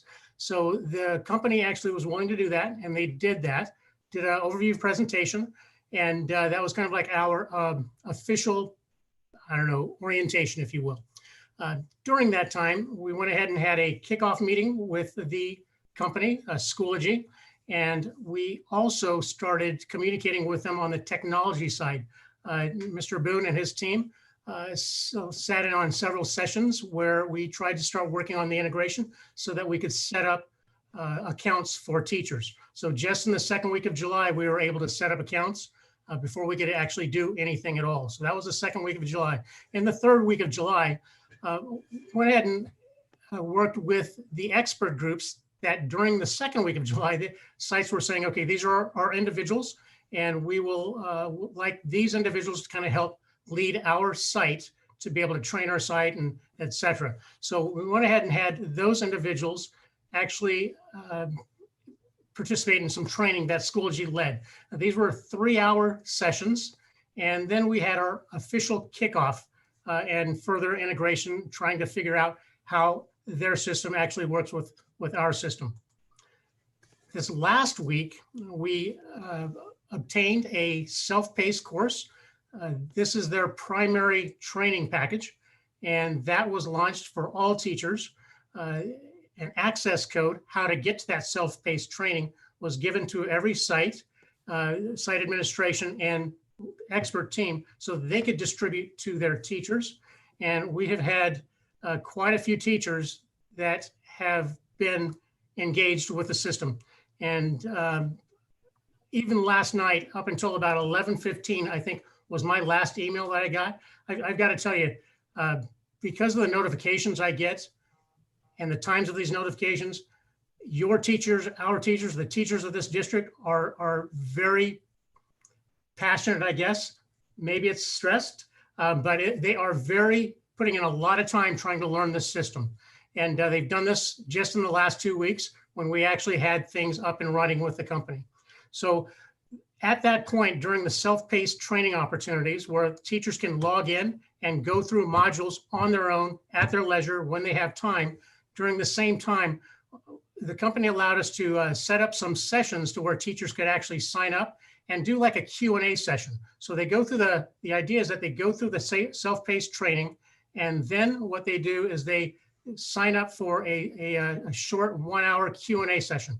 It's not intended to be a full-blown training, but it's topic-based. If they had questions about assessments, they can join this group and then go ahead and get those questions answered. Now, it was a very limited seating. We were limited to 25 per session, and so we had about 9 sessions total. Individuals signed up until it reached capacity, and we're still going through that process. So that started this week, and it goes into next week as well. And then what we'll do after that is we'll see if there's a more desire to kind of continue that type of exposure. And then if we need to, we can go ahead and schedule some trainings further on down the line.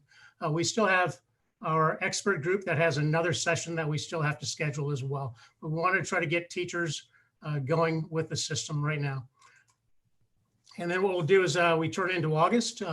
We'll start expanding out to, and this is already part of the topic in various discussions, how we're going to show the parents how to do this, how we're going to show the students how to do this. We're going to wait on that a little bit, would be my personal suggestion, that we wait until the teachers have the opportunity to get a little bit more knowledge before they get bombarded with questions from parents. And so once we get to a level to where we have a good group of teachers feeling at least a little bit comfortable with the platform, then we'll go ahead and do the parent training and student training. So in a nutshell, that's where we're at on this part. So I will give up remote control. Thank you, Dr. Black. And next I'm going to ask Mr. Jim Billingsley to join us, and he's going to talk about the iReady training and then the Zoom training. Hey, thank you, Board President, board members, and Dr. Aveline. I'm going to go over the iReady training, which is the K-8 ELA and math digital platform that we have adopted. And again, just like Dr. Black said, I want to thank the teachers and the staff that were involved with the decisions. They did a wonderful job, and they did great digging into and learning about these systems to make sure that they would really work well for our students. So to get going, we first did our first training on July 14th. This is with our expert group. So we had, just like those experts from Schoology, we had those same individuals who are going to be their experts on their site. We got them trained and kind of gave them an overview on July 14th so that they kind of got a head start. Then what we did is moved into our PD touch points. So what's going to happen is over the full year, there are going to be 3 different professional development opportunities for teachers to learn about iReady. So the first touch point has actually already happened. That was last week on July 22nd and 23rd, and that was for our leadership. So one day was for site administration, and the second day was for our teacher leaders at each of our sites. And so touch point 1 focuses on the diagnostic assessment for students. So we're going to learn how to give that diagnostic, that assessment, to determine where our strengths and our weaknesses are for students. And then that will then allow the iReady program to individualize instruction for students, whether they're doing the live video with students or asynchronously when they're kind of off on their own. So that was last week. And then next week, we will be doing teacher training on August 4th, 5th, and 6th. The way this is set up is individual sites will be trained together. So we're going to do about 12 sites a day, and those trainings are 90 minutes in length, and they will get an in-depth training on the diagnostic, just like the leadership. So there's touch point number 1.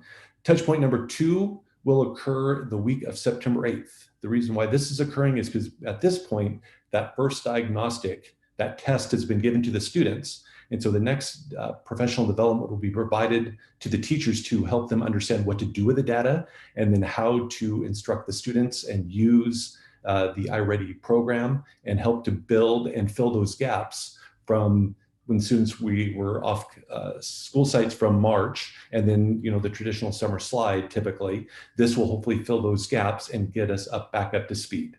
So that's the second PD touch point, and then the last one is tentatively set for January 18th, and this will typically occur after the second diagnostic that is given, and this is kind of how we get the growth. So how do we use that second half of the year to grow the students so that they'll be ready for the following school year? So this is the breakdown of the iReady program and kind of how the training will occur. So again, 3 different trainings for teachers to get them accustomed to the program. And just as a reminder, the iReady training is our K-8 supplemental software curriculum package for ELA and math. Yes. And so now the Zoom training, please. And so then also I've been putting together some Zoom training. And so Zoom is our synchronous and asynchronous learning video platform. And the way it's being set up is I've created some self-paced training modules. So these are going to be given to teachers, and I'm looking to roll this out tomorrow, is that this will be placed within Schoology. So the training modules, so we're kind of looking at it as a double hit here for teachers. So not only are they going to learn to use Zoom, but they're also going to learn how the platform of Schoology works. So we're trying to get some double training going with Zoom.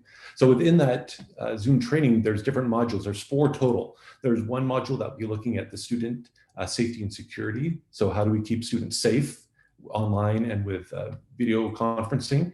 And then we also have modules of how teachers will use the different controls, how you can do polling, how do you create a meeting, and how do you do chat. There's a lot of different pieces that teachers are going to need, and this is going to be self-paced. So, and it's based on a lot of videos. And so the great thing about this module training is that if teachers have a question, they can always go back to the Schoology module and rewatch it and get the instructions again if they need it. So again, self-paced. And then when they finish the training, they will be given a badge within the Schoology platform showing that they are Zoom certified. And then at that point, they will be given their Zoom for Education account when training is finished. And so they'll have their upgraded Zoom version ready to go and be able to work with students. So there's our Zoom training. Thank you very much. And I just want to give a shout out to our curriculum department, which Mr. Billingsley and Dr. Black are a part of. They have worked tirelessly throughout the summer and now heading into the school year with many, many teachers involved in our district. So I want to thank all of you who participated in selecting these software pieces and platforms and developing the training. I know it's a lot of extra work that we don't normally do this time of year. Our next steps, as a reminder, we still have to distribute Chromebooks and textbooks and supplies.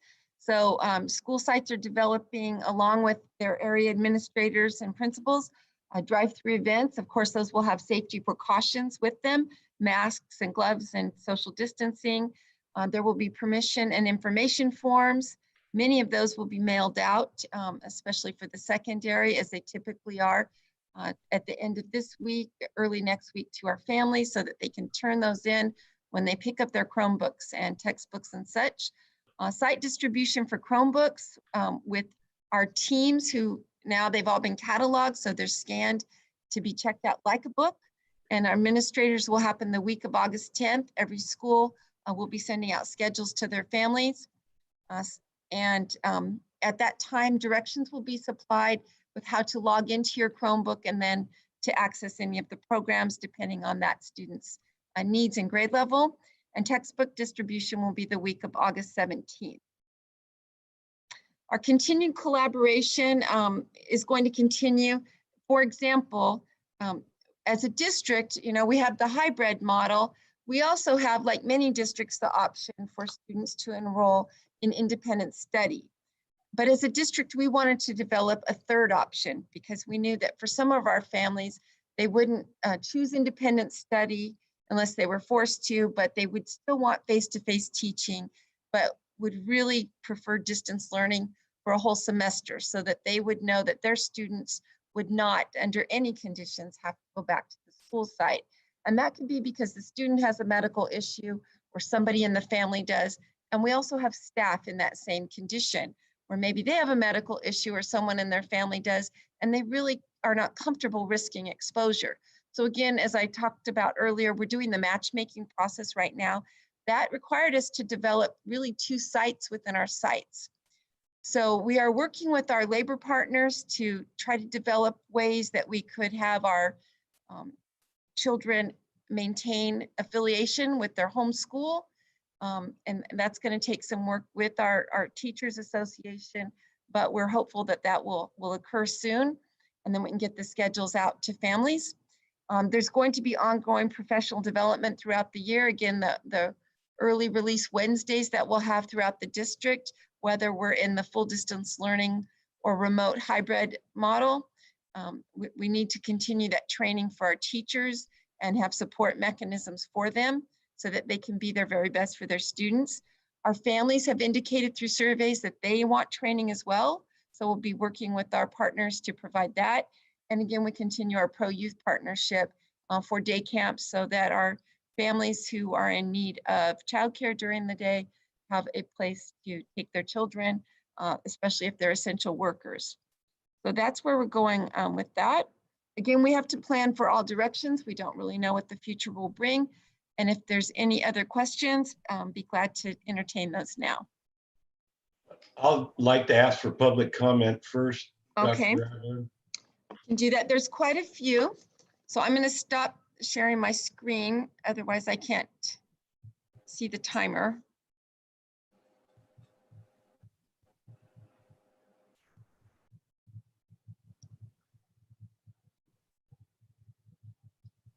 Okay. All right, the first one is from James Kuntz, and these are being read in order that they were received. This is a public comment regarding the hybrid and distance learning options that have been implemented by VUSD. I want to express disappointment in the distance learning option offered by VUSD for high school students. It is not clear why distance learning class students will not be allowed to participate in sports or performing art classes. This presents a difficult decision for students with health concerns or that have family members with health concerns. They have to choose between activities that they enjoy or increasing health risks to themselves or others. Considering that for at least a portion of the year, performing arts classes will have to be conducted over distance, it seems like these classes could have been planned to provide opportunities to students that are otherwise taking classes distantly. Regarding sports, the decision seems without any basis. Students and families may be more confident with precautions taken by teammates than being at the school with exposure to many more people.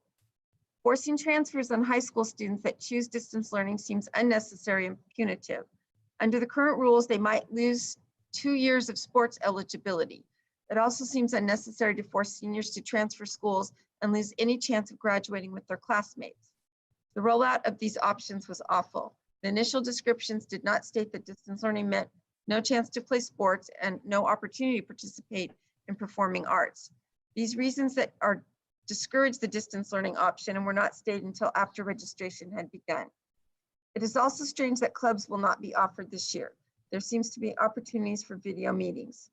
I realize these decisions have been made are not likely to change. I think it is important to point out that improvements could be made and I hope they will be pursued. The next option or comment is from Daria, and I'm going to spell the last name, Majzoubi. I understand that the school has decided to offer a hybrid model and forced others who chose not to expose themselves to the virus from other students to be forced out of their home school of Redwood and into Mount Whitney. That is absolutely an unacceptable stance since the school will have to offer online instructions anyways, as long as the directive from the governor is in place. So why not continue that for those students who want to continue online education at Redwood? They would already be offering that to students in August. And what about the teachers who do not feel teaching in person? Are we going to endanger them too? If a student is forced to go to Mount Whitney and then come back to their home school, there is a problem with transfer of credits, as well as some classes not being offered at both campuses. And then there's a 10-week sit-out period after that when the schools open up, all of which poses problems for the student who is forced out of Redwood. The student's homeschool, Redwood in this case, has to offer 2 options for students, one hybrid and one online as initially envisioned. That would be a win-win situation for students and teacher. But as a COVID physician, I would not recommend in-person instructions for the time being. So far, I've treated over 70 COVID plus patients and have firsthand knowledge of how this virus is spreading throughout our community. I urge the school board not to put our community in danger by in-person instructions for the sake of the teachers, kids, and their families, or at least not coerce kids to leave their home school of Redwood and go to a different high school simply because the student or their parents choose not to expose their students to others. The next public comment is from Jamie White. As an educator, I'm opposed to and have concerns over the staff surveillance testing. Teachers will be expected to be tested with or without symptoms in rotation every month. I've heard how long it can take to get results back from a COVID test. Are we expected to have a substitute teacher until our results come back negative? Substitute teachers would have to get tested as well, which I foresee leading to a shortage of available subs. This can result in kids having to be split up and sent to other classrooms where social distancing would be impossible to enforce. Would we be expected to use our own sick time while we are waiting for results every time? If students are only getting pre-screened at home, why wouldn't teachers be allowed the same? If teachers are expected to get tested, why not stop there and test students too? Would parents be allowed on our campus to drop off their kids without being tested? Asking them a simple questionnaire would not be fair since we are not allowed the same decency. What if we tested positive with antibodies? Would we be exempt? What if we refused to take the test because we believe that this procedure, excuse me, my voice is going down, that should be voluntary based on symptoms, not simply because COVID can be asymptomatic? Hospital workers are not even required to do COVID testing. After reviewing the guidelines for return, I could not find where it states that teachers must get tested, even when asymptomatic. Lastly, if I simply do not feel comfortable taking a test every 2 weeks, would I be able to request to be a distance learning teacher? The next public comment on this topic is from Shannon Vineyard. When will we know what is expected for distance learning school? Working parents need to know what is expected of their elementary children who cannot get online by themselves. Also, my questions I submitted for the school reopening Q&A were not addressed. Who can I contact for answers? One issue is that our home address has internet, but my childcare does not have internet. Will I be able to qualify for a hotspot even though my home address has internet? If I will not qualify, what is the plan for children who do not have internet access during the day due to working parents?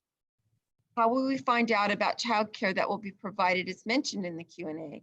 It was mentioned in the Q&A session, but I have not heard anything else since. Thank you. The next comment is from Katie Ramirez.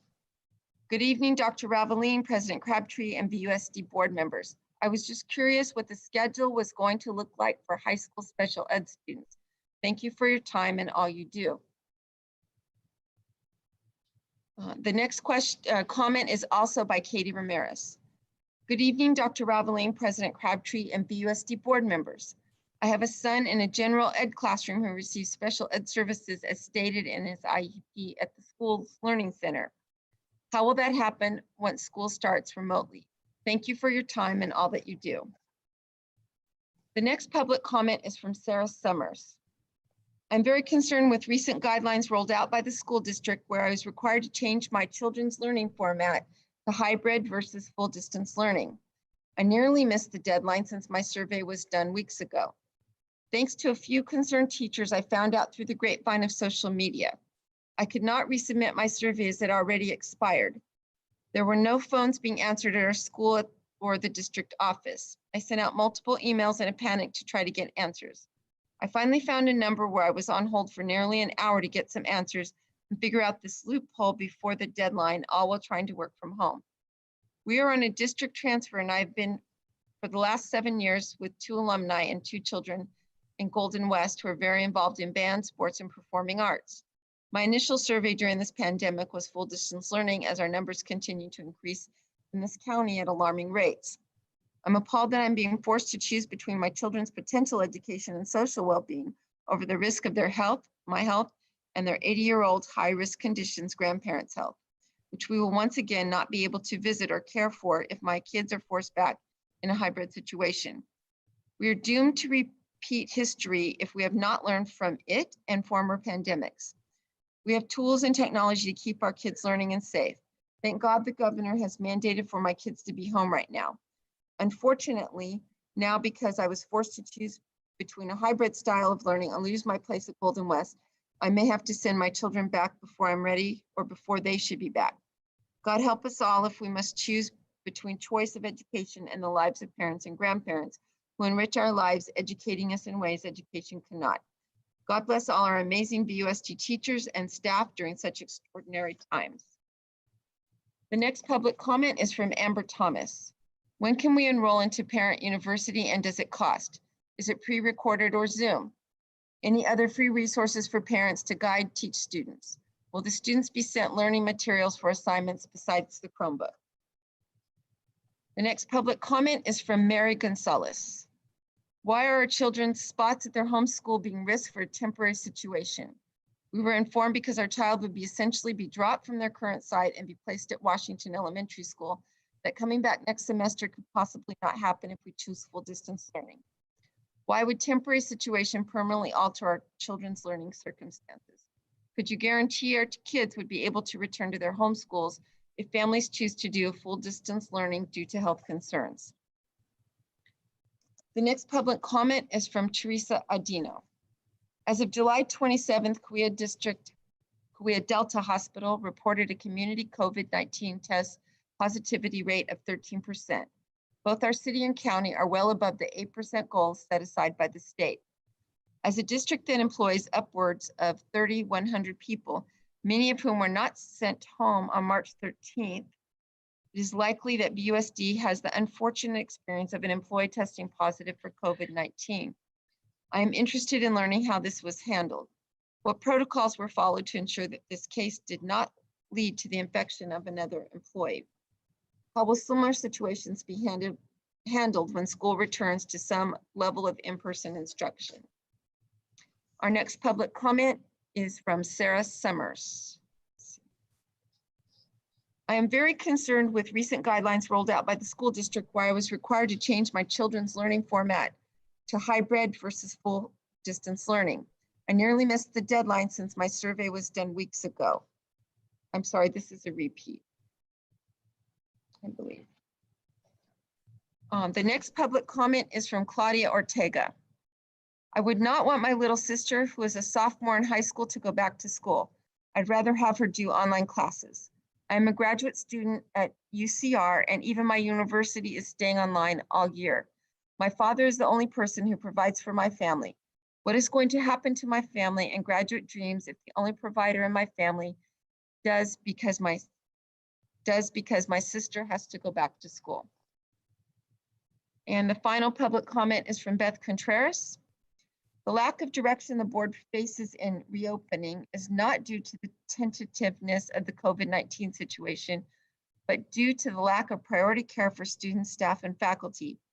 Even opening with a hybrid model, the safety of teachers is not taken into account. No measures have been announced to maintain safety protocols, and internet is not guaranteed for all students.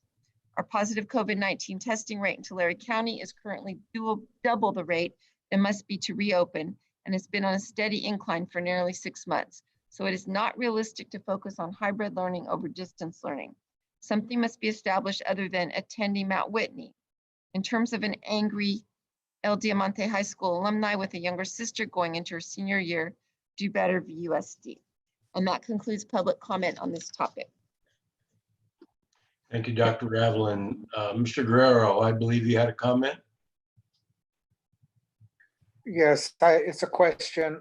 What is the discussion on homeroom? If Ms. Samavidia can answer that question. The discussion on homeroom. Could you answer that?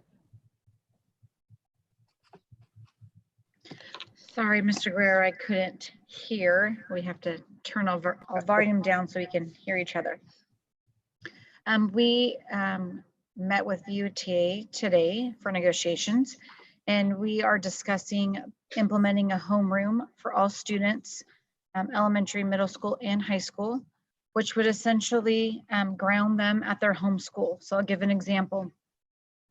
If you are, say, a 4th grader at Cottonwood Creek, but your family has chosen full distance learning model, you would have a homeroom at Cottonwood Creek, virtually, of course, with a Cottonwood Creek teacher. You would meet with them every morning for attendance and a check-in. And then you would do your full distance learning classes through Washington Elementary. This again will continue that connection to your home site and ensure that you still have a seat there. I know that's something that parents are struggling with, making sure that they can go back to their home site, but it also continues that connection with that school and what they're all about, right? So my two daughters go to Redwood, and so they would still see themselves as Redwood Rangers. If you're a Crowley, you would see yourself as a Crowley Eagle because you still have that connection to the site. And again, then when you go back, you don't feel like you're picking up and you're entering a new school again. So the same would go for teachers. If they're on full distance learning, they would conduct a homeroom at their home site, the site in which they have currently been teaching at. And so then they maintain that connection with the school site as well. So this would mean that because they're entered in a homeroom at their home school, they maintain status at that school. If they're a rising senior, they would graduate with transcripts from their home site, and they can play sports with their home site. So again, VUTA is very open to discussing this with us. We had an initial discussion today, and we're going to pick up again tomorrow and then have another session on Friday. Ultimately, we're just looking at what's best for students and what's best for staff. I am hopeful you have a good meeting and that the discussions are fruitful. Thank you. Ms. Gamoyan. I have first I want to thank Dr. Black and Mr. Billingsley for all that work.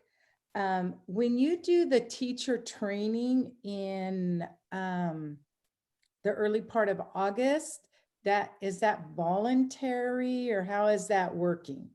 Because teachers aren't required to come back yet. Right. We're obviously, even right now, we're not requiring teachers to participate in any of it.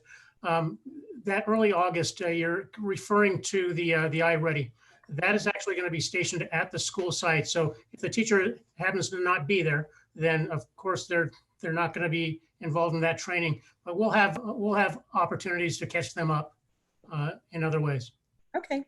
And then I was also wondering if performing arts, I've heard rumblings that performing arts, they're working on it, that possibly there could be performing arts for the full distance learning. Is that correct? Well, we've some of the things that you actually approved for us to move forward on included platforms for performance arts, for performing arts. And we are in communication with those vendors that Dr. Pearso actually presented. Mm-hmm. And I know I think what you might be wondering, Ms. Gamoyan, is about the matchmaking process. Yes, yes. So when we have the teachers who go through the interactive process and request to be full distance learning teachers for a semester or perhaps a year, depending on their individual needs, we have to match those up with the students. And we have to make sure that we have the properly credentialed teachers. So it may not be that every elective is being able to be offered in the distance learning model for the whole semester commitment. I hope that makes sense. Yeah, but we can't have people teaching out of their credentialed areas. Right. So we're doing our best to mix and match.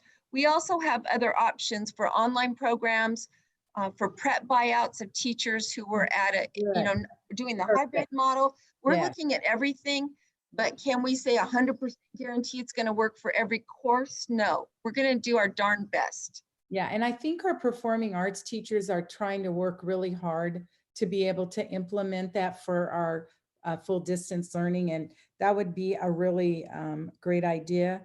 And I think, is that all my questions right now? Oh, one more.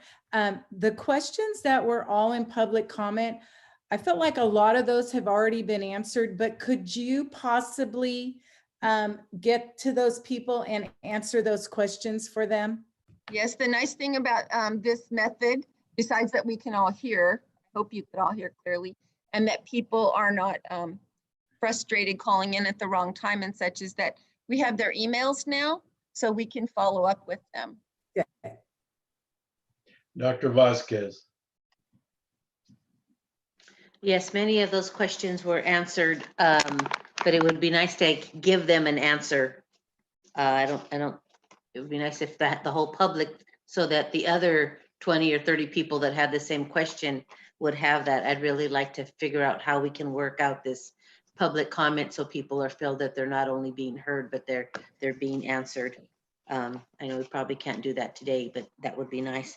I have a question. I guess it's for Dr. Black or Mr. Billingsley. I need to understand this. I mean, Dr. Black, you did such a wonderful job of showing us the timeline.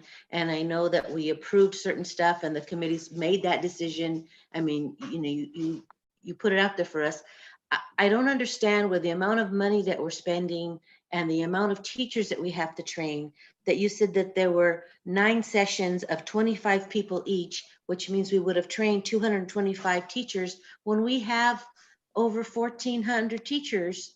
I just don't understand why why we couldn't do more faster. I mean, the iReady and then also the iReady training is in person, which is a little concerning to me. And then if the Zoom Pro is on videos, why couldn't we start that sooner? It's just what I'm hearing is everybody's anxious, and I know Dr. Aveline, we don't expect them to be experts on the first day, but you know, it's just I'm really having trouble trying to understand, you know, where the bottleneck is that we're not training more teachers sooner. And you know, when you say everybody has access, that you know, that's not what I'm hearing.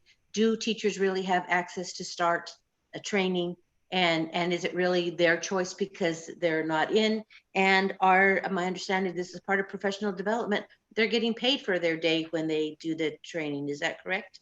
Thank you. Yes, let me try a little bit to address that. I put on the screen. Does everybody see the screen? Yes. Okay. Yeah, this is because I'm kind of interested. Those 9 days, that wasn't intended to be the training, the primary training vehicle. The primary training vehicle is that self-paced course. So it's really the opportunity for individuals to go in and see videos of presenters doing certain things that teachers would do when they're actually launching, specifically in the LMS. So this right here, this very first slide is just a report of the number of times that individuals have actually logged into the system. There's 8,000. Now, even though you're absolutely right. When you talk about 9 sessions of 25 people, that's 200 and some odd teachers. But our teachers are actually learning the way they're supposed to be learning by getting into the system and going with a self-paced. And many of those teachers are not signed up for those 1-hour sessions. I'll be honest with you, they'll get more out of the self-paced course than they will out of a 1-hour session, but they'll still get some out of the 1-hour session if they're more inclined to have that open question and answer type of a format. So here you can actually see there's 8,000 sessions just in a week and a half, 2 weeks time that teachers have actually engaged in the system as they're learning. This is the increase. Remember, we've only had a couple of weeks, but the increase is rather drastic among teachers throughout the district in these. This right here is the things that teachers have actually created. So there's 2,600 pages collectively that teachers have created. And this is actually going to go up exponentially over the next couple of weeks. The number of links, the number of files, these numbers right here go well beyond the number of teachers that are engaged in that face-to-face or that live type of training. When we're talking about an electronic format, we're actually talking about more opportunities for broader populations of teachers if they're willing to get in and engage. You can actually see it here where people are actually creating a 1,000 assessments. This isn't that they're creating them. They've actually taken 1,311 assessments just in the last week and a half. And that's part of the training they've been going through. And that's way more than the teachers that have engaged in those sessions. So I don't know if that makes sense. Yeah, I understand the concern, and you're absolutely right. We want to be able to kind of reach as many teachers as we can. What I do feel though, and I'm glad we have sessions like this in terms of a board meeting, because we can actually publicize this a little bit more, because I think there are some sites that the information hasn't gone through to the teachers. So they haven't gotten the access code. So I appreciate this opportunity to address that and your question to kind of allow that opportunity. to message. So all the teachers could get that access, because you said that you have been contacted by teachers, and I know that first one you were giving out access codes, but it is clarified to me now. It is a little more transparent that maybe some of the teachers haven't got that access code. And when you say I've gotten a lot of them, that's not really a number. And that number of was over 1,000. Those are just the number of assessments that were done. We have no idea how many teachers have actually accessed that. Is that correct? Oh, I could probably go in and find out how many teachers have accessed. I'm still learning the system as well. Remember, it's only been about a week and a half. Okay, but I'm saying that we also know that not all the teachers have had access so far, because those ones that really, you have those people that they just love this stuff, and the other ones that are going to drag their heels as long as they can. Yes, I mean, that's because that's the way we are. But Yeah. at this point, you'd have to look to see how many teachers have actually accessed that, even though you're saying that it is accessible because it is a video that all teachers should be. And is there any way we can do that to make sure that all principals know, that all teachers know how they can access that, if we can? Yes, Because I'm sure they're watching. Yes, thank you, because I know exactly what you're doing. I appreciate it. So here's what I also appreciate is our structure within the district, because we have areas that are in charge of a set of schools, K through 12. And those areas actually have the opportunity to go in and see which of their sites have not participated. So my guess is that that's not just out of, oh, I didn't know we were supposed to. I think that's out of, well, at least the teachers. I think it's out of, okay, we need to notify those principals where we can actually see that teachers haven't been involved and say, okay, do you need any help trying to get your teachers involved? Because I've actually looked today, and I was kind of surprised where an entire site where it didn't look like a list of teachers, any of them participated or joined the course at their site. So I think there might be a little bit of a misunderstanding. Again, that's all normal, I feel, because this is a very short time period, week and a half. So we just need to do a better job going out and educating. Yeah, and I do really appreciate all the work that you're putting in. And I really appreciate that you're going to go look for those glitches. But teachers that do participate are being paid for their time, right? It's part of professional development. I just wanted to make that clear, but that's the set times and stuff that they're doing. I appreciate the comments about the performing arts, and I think we got a little bit more clarity that we're working on it. It's one of those things that we are concerned about and that we are working on. I appreciate the comments on the homeroom, because I think a lot of people, and I don't understand, I did talk to a couple of principals and try to get a better understanding. The idea of having a distance learning campus is for numbers and placement. I mean, they're doing it virtually. They're not going to that campus.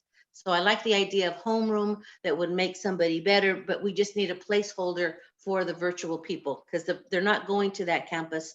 And the way that we're having to share, and this is my understanding. And again, I like to make sure that I'm understanding it right. If at this campus, 3rd grade, there's only 3 or 4 kids, and this campus, there's only 3 or 4 kids that are doing distance learning, that we're not going to have one teacher at that campus to teach those 3 kids, but we just need a holding space for the virtual classroom for all the kids, all the 3rd graders that are going to be doing that distance learning. Right. And If so somebody commits to full-time distance learning, either staff or students through their families, through their parents, that's all the 3rd graders in the district could have different teachers from the district, because So it's again, it's a really- matchmaking process. So we have to set up a school within those schools in Washington and Mount Whitney, that we can host a school within a school and set up a different schedule for them. And so it's really district distance learning, but I understand that Washington and Mount Whitney have lower numbers of population, so it's easier to use their numbers, whatever. So they're hosting that, and so they're doing the work on setting up the schedules. Washington also, the principal there has administrative experience and teaching experience also at the middle school, so that was also advantageous.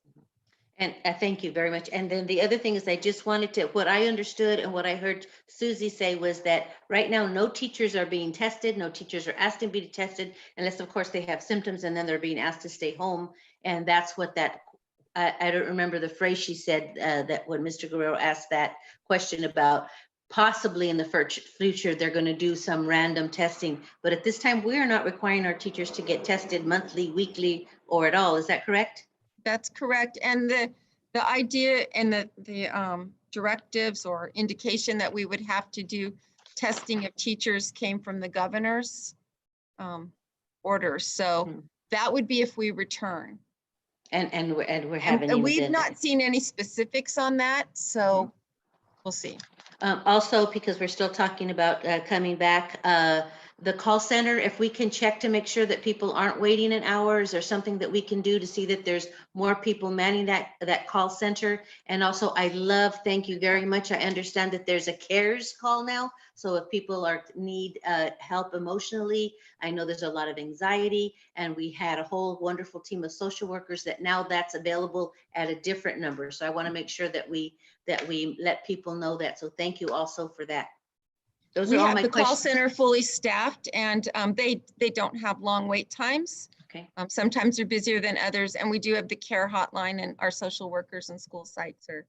And how are people finding about the care line that they know that's open now? Well, we keep using social media and through our emails and such, we keep pushing out that information.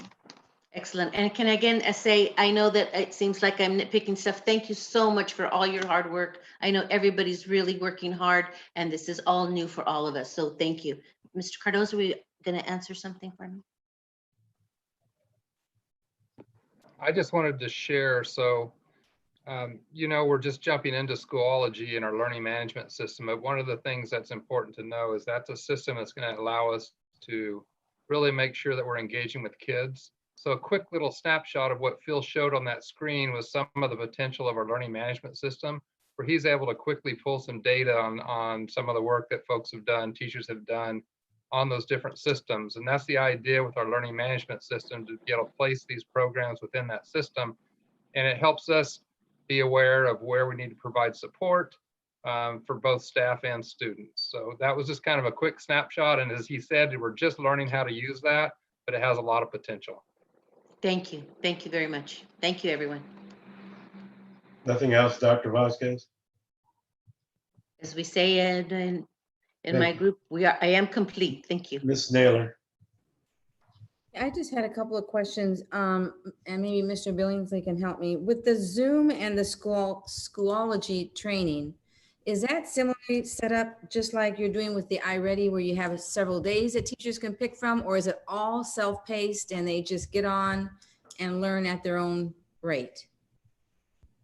Yeah, so I can go ahead and take that one. With Zoom, it is going to be a self-paced, so they can go at their own speed. So some teachers will pick it up really quickly so they can move through the modules rapidly. Others need a little bit more time, and so they can take their time and really learn the program through Zoom. With iReady, that is not self-paced, so it's going to be by the vendor is going to be presenting 90-minute sessions for 3 times the year, and they will be learning within their school sites, but it's going to be virtual. It's going to be through Zoom. They're not going to be on a school site learning, but they're going to be together virtually, together as a school site doing the training.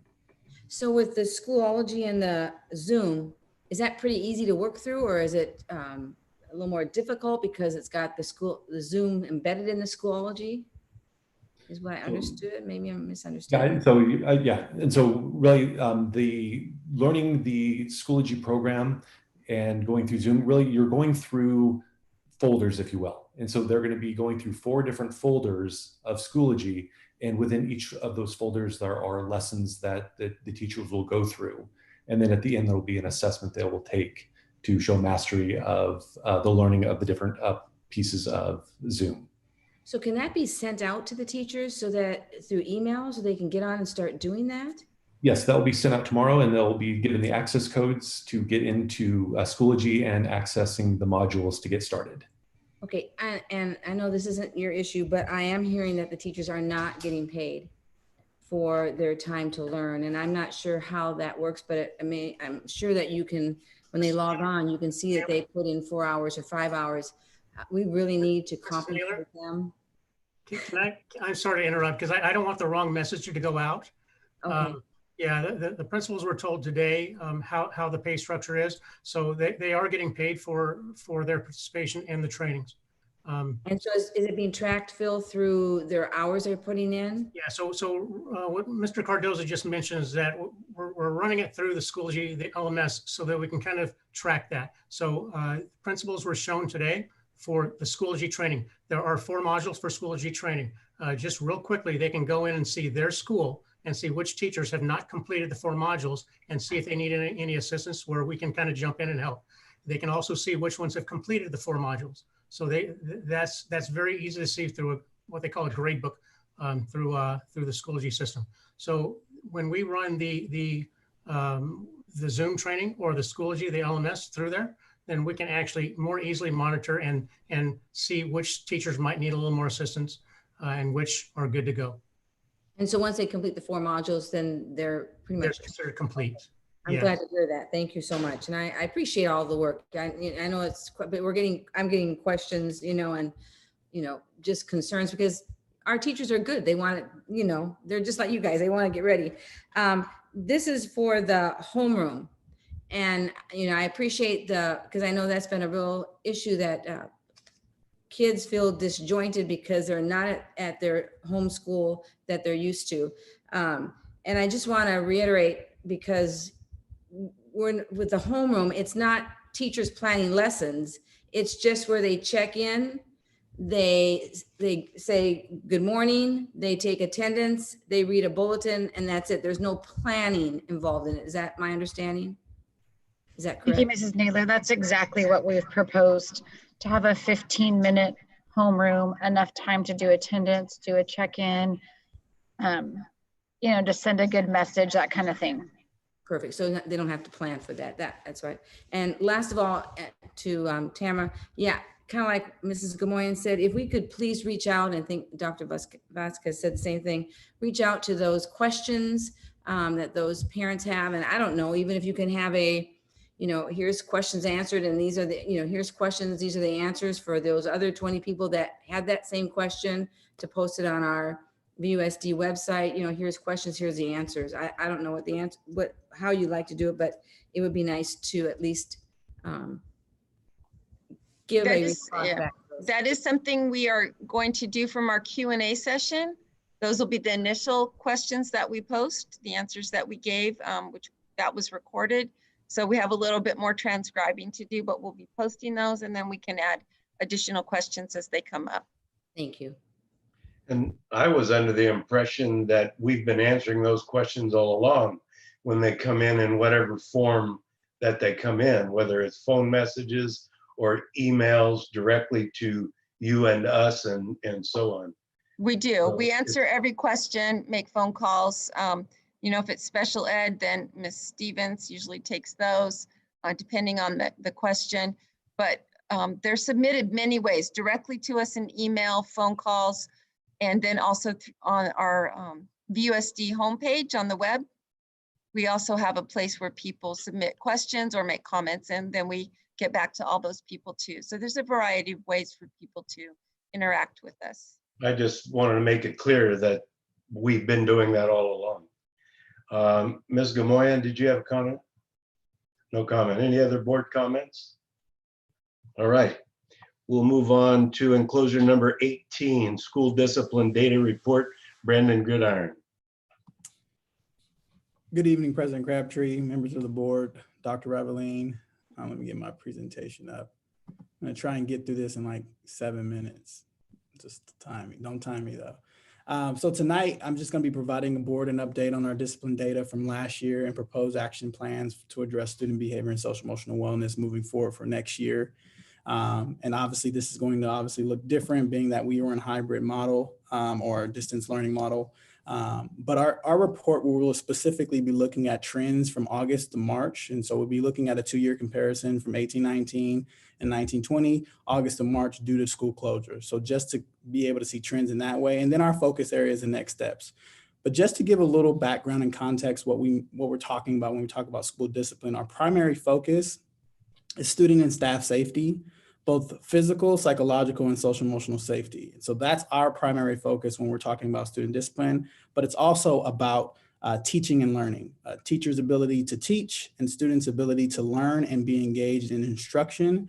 And we do that through a reflective, restorative, and instructional approach. And so we expect all of our site administrators to go through a process that is restorative, but it's through a reflective, restorative, and instructional approach to support our students and accountability in that respect. And to also be clear, there are consequences for every behavioral infraction that is occurred on our campuses. They vary and they range, with suspension and expulsion being our most serious consequence and our obviously least resort. But if it's necessary, those are things that we will move forward with if there's a matter of obviously student safety. Other means of correction are not possible. And so I just want to make sure that everyone understands the purpose and behind what we do with student discipline.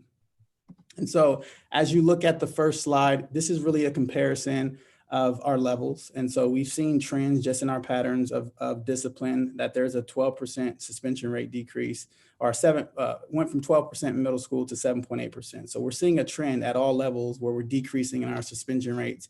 And really a highlight here is the number of days.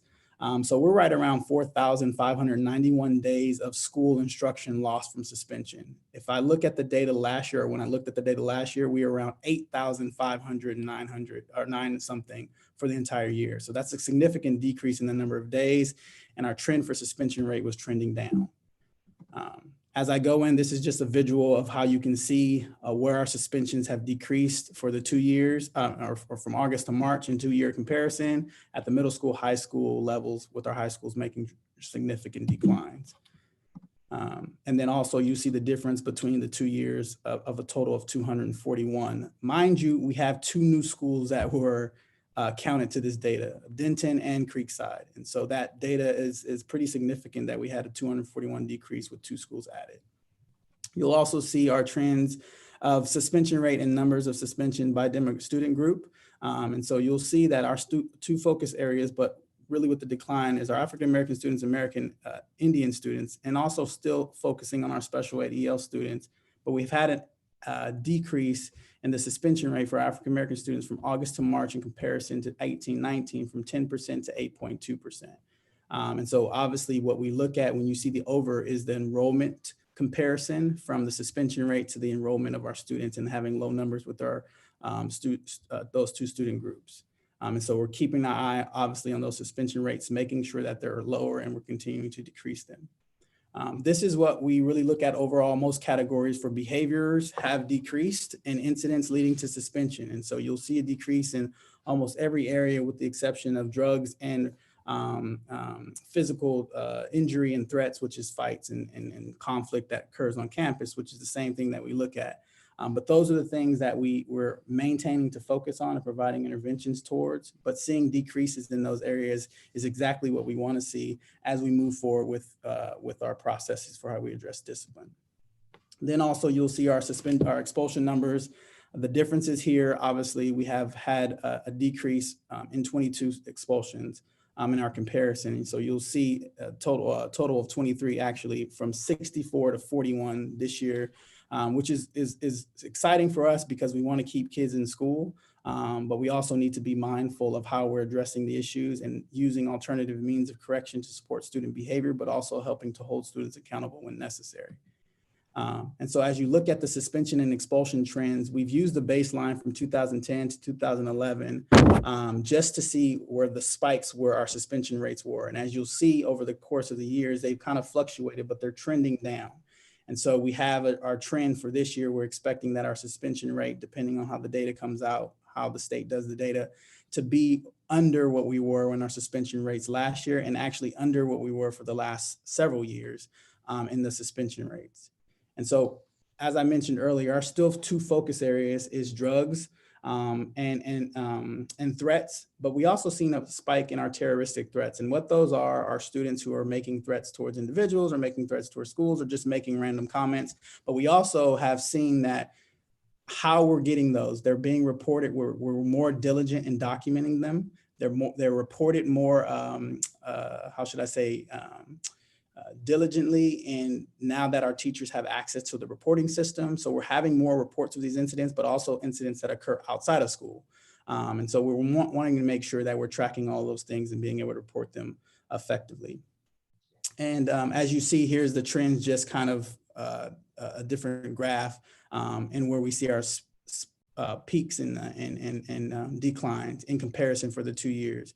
And so what we see with drugs is trending with what we are seeing in society, and making sure that we're staying ahead of those trends, and really working with agencies to support in partnership with supporting our students in these initiatives.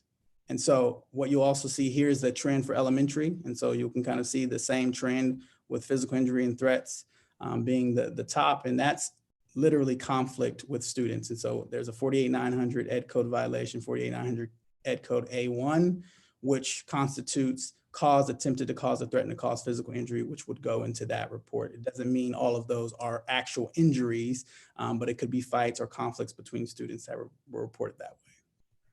And then here's the same trend for middle school. So the same that we see, the spikes are in drugs and physical threats in those particular areas. And then high school, we see actually a decline in the 48900 A1 Ed Code infraction, and actually a decline in drug reporting as well, which could be vaping, which could be paraphernalia, all these types of things that could be reported in that specific data. And so here's one that we really try and pay close attention to. It's really about recidivism. And so what we see is heavily that our students who are engaging in infractions that warrant a suspension actually are not, we don't have very many repeat offenders. What we don't want to see is this trend where the repeat offenders are much higher and we have less, one-time offenders. And so that's really where we keep an eye on it, and really identifying that, our energy and our attention is spent on a very, very small population of students, that 5 to 15, that 5% range where we have maybe repeat offenders. And what we've transitioned to in this coming year is that any student who is suspended more than 10 days, typically students who have a suspension more than 10 days would have a manifest. But what we're moving towards with all of our administrators is that any student who's suspended more than 10 days would have a form of a manifest, not necessarily a manifestation meeting, but an SST, where they're discussing the causes behind this behavior. And any student, because where we see this trend that may have between 3 and 5 actual suspensions that may not accrue 10 days, they would also have an SST. So it's just a part of our earlier intervention process, and something we did last year that really, I believe, helped with addressing these behaviors and recidivism is that all of our site administrators had reinstatement meetings with our students where they actually put plans in place to support the student when they return to school. And so here's also, you can see the comparison just in suspension numbers and the relative numbers, but we also see a trend in most categories show small differences in suspension. So this is just numbered by student groups and actual incidents in that particular area. And so here's just a visual of 145 students, less students suspended this year between August and March in comparison to 18-19, and then 241 less suspensions in comparison. No really change in duration. We average about 2 days each suspension.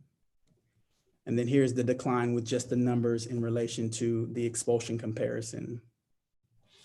And so we look at the behavior in these 6 categories, and we had a decrease of 212 annual expulsions from 2010 to kind of now, an overall decrease of 23 expulsions between 18 and 19 and 19 and 20.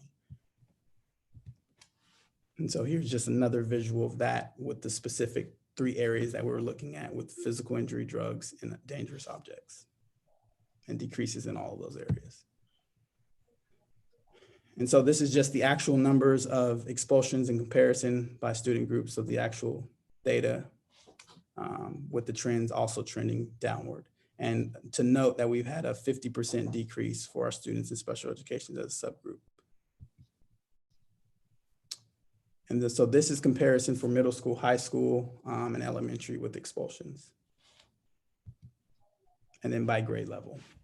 So still right around our middle school, 7th and 8th grade, 9th grade levels where we're seeing the spikes, been really supporting our students, but a drastic decline, which you see from 10th grade, which is pretty significant, really working with our high schools on identifying what actually factors contributed to that so we can kind of replicate that moving forward. And this is data from 18-19. So this is the state dashboard data. Our suspension rate in 18-19 was 6.5%, which was higher than the previous years, basically saying that we're suspending more students. And as we move forward and looking this coming year, we may see a trend that declines in that area. But our primary focus is, again, about student safety, staff safety, and teaching and learning. And so we want our kids in school engaged in instruction. Our least resort is suspension and expulsion. But if it's necessary, again, consequences are a part of what the teaching and learning process is. And we want to really make sure that we're supporting our students and using restorative practices and alternative interventions to make sure that we have them in school learning and supporting our teachers with their instructional strategies. And so this is just our California dashboard from the previous year. You'll see this data came out last September. It typically comes out every September. We're not as sure when the data will come out this next coming year or what it'll look like because of school closure. But these are areas that we kind of identify and really look at in our equity report to make sure that we're maintaining the trend or supporting decreasing these trends and moving our kids from the red or the orange into the green and the blue. And so our focus areas are going to continue to be the same for 2021. As a department, we really focus on building the capacity of our site leaders. And so we're not there doing the day-to-day. We need to build the capacity of the individuals who are on sites to meet the needs of their students, staff, and families. And we do this by having effective data, available data, that our discipline processes are effective, efficient, and equitable, that we focus on equity and cultural proficient practices throughout our district, that we really look at the student behaviors that are causing challenges on our campus, whether they're disruptive, challenging, whether they're focused on physical theft or substance abuse, and then that we continue to provide our teachers and staff support. We have to be clarity. Clarity is necessary, consistency, communication, and accountability. And that's for all of us. And so our next steps is really focusing on that, ensuring equity. When we remind people what the definition is, it's just making sure that each child receives what they need to develop their full academic and social potential. But what we also say with this is that we want to make sure that each of our staff members and the families or parents that are supporting our students have what they need as well to ensure that their child or their student is achieving their academic social potential. And so removing really any barriers for any individual, staff, student, or family, and ensuring equally high outcomes for all of our teachers, all of our parents, and all of our students, and then viewing the cultural differences that are represented within our schools in all three levels, and then cultivating the unique gifts and talents of each individual. And so one thing that I want to know, and this is really important to highlight, is that science tells us that there are 20,000 genes in the human genome, but fewer than 10% get expressed. And so there are three critical factors that determine what 10% get expressed. That's the experiences, the environment, and the relationship. And so what we have to focus on within our schools, within our district, wherever we go, is focusing on making sure that our experiences are positive, the environment that we create is positive, and the relationships that we establish, maintain, and restore are positive for everyone within our organization. Not just between students, but between staff and between each individual. So that way we're modeling for our students and within our community that we're establishing positive experiences, environments, and relationships.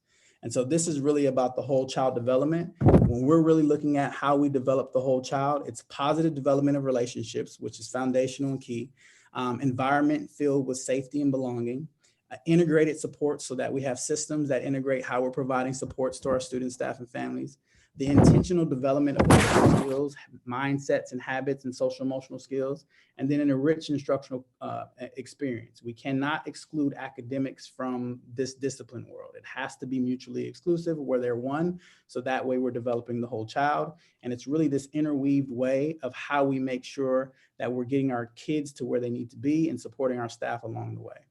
And this is just a visual to really look at how it requires a focus on leadership and shared ownership. So this is just not on any individual. We can have all the documentation with really what's expected of each individual, but it's up to us individually to hold ourselves accountable and committed to the actions that are going to get us to where we need to be. And so, as a district, we have to look at where do our responsibilities lie to make sure that each individual is accountable to the whole child development and supporting our students and staff and families to get our kids where we want them to be. And then really it's kind of an interwoven part of all of these different things. When we talk about this idea of equity and we talk about the essential factors, which is, you know, experiences, environment, and relationships, it's really about these areas that we want to focus on. Mental health.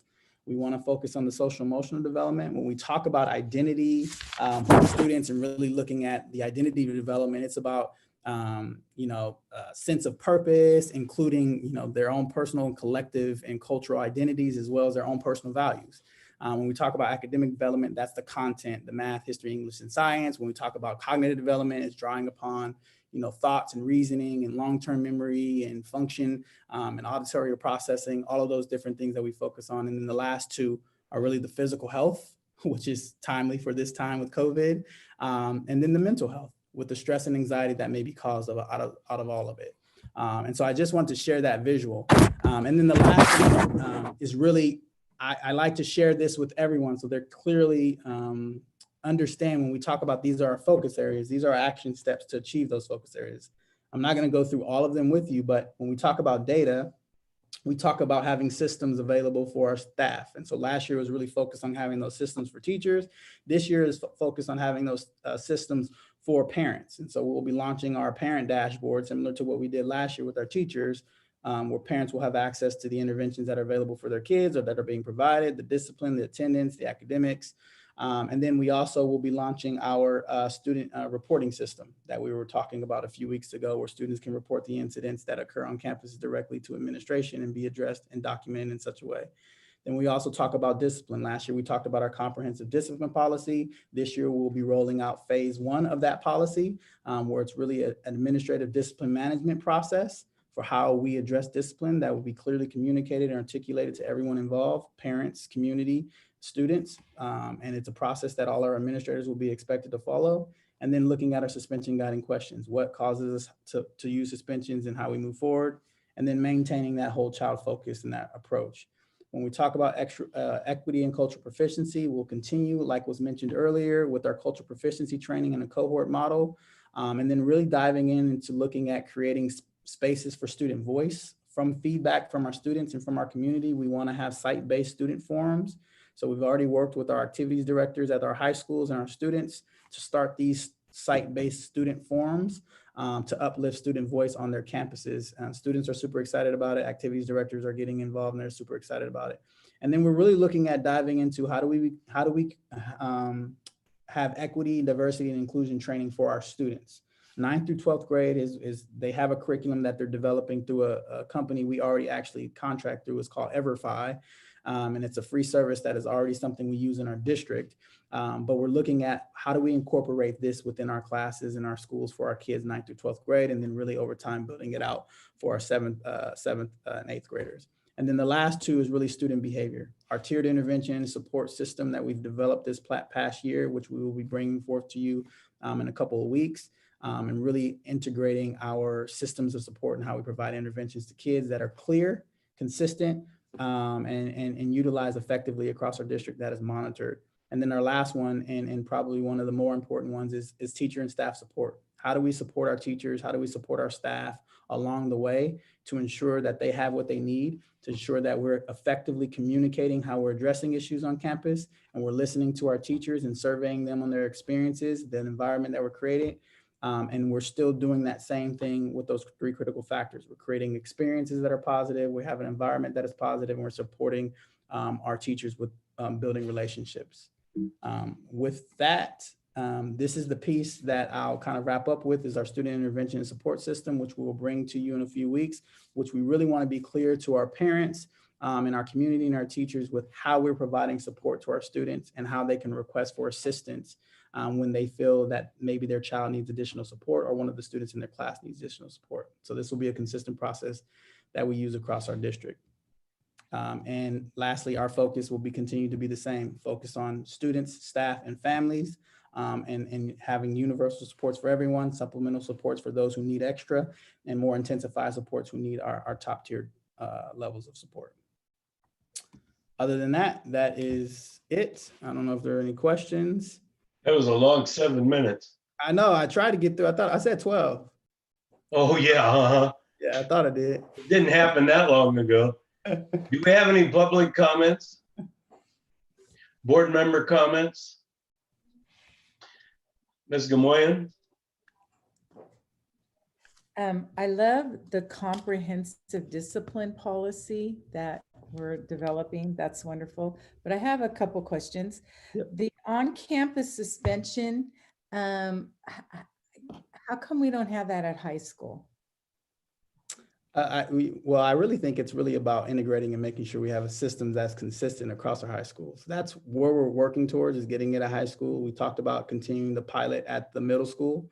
And piloting it at our elementary schools and working to build it into our high schools. So the next step is really that we will have an OCI program, on campus intervention program, at all 3 levels.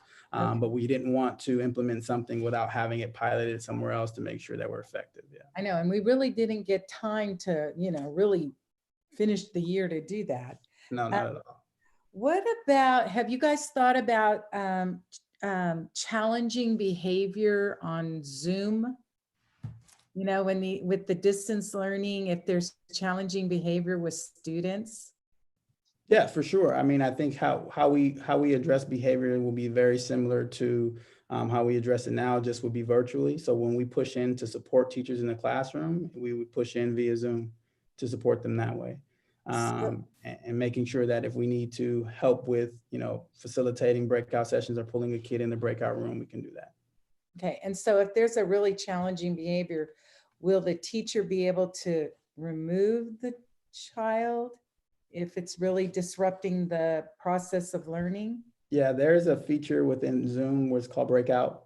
And so that can happen that way. And then an administrator can come in and actually support and work with the student that way too. Because right away, to get that restorative, get restored back. Great, thanks, Brandon. No problem. Other comments? Mr. Foster? First of all, I want to thank you for that report. It's good to see the suspensions are going down. I also want to thank Dr. Raveline for creating your department. I think it was a very innovative position creation with you at its head. Isn't it true that we're actually doing a more positive way of treating students by more psychological health, mental health? Isn't that what we're really doing? Isn't that more positive than a punitive approach? We're definitely taking a more reflective and restorative instructional approach to it. And so we include our counselors, our psychologists and social workers where necessary, but we really look at providing interventions to address behavior rather than just being punitive, like you mentioned. Thank you, sir. Thank you. Other board member comments? Mr. Guerrero? So third to the last slide, it's mentioned here about inclusivity training. What does that entail? Repeat that. Which one? Slide is Third it? to the last slide. Is it this one? Yes, that one right there. What does inclusivity training? The equity, diversity, and inclusivity training part. So it really would include all those components. So how do we support student equity on campus? What that is, teaching our kids about it, teaching kids about diversity and inclusivity. Some people don't know the difference between the two. Obviously inclusive, you can't have diversity without inclusivity is exclusion. So diversity and essentially is having a diverse representation of people in a space, but then inclusion involves making sure that all of the diverse perspectives and experiences and cultures are valued and appreciated and heard. And so really teaching our kids about that and helping them understand that before we roll anything out, we would have the curriculum proposed and identify exactly what will cover it all in there. So does that include implicit bias training?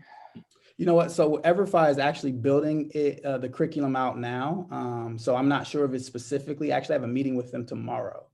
So the curriculum won't be completed until September. I have a meeting with them tomorrow to give me the details exactly of what it all covers. We had a meeting a week and a half ago, but I believe it will include bias training.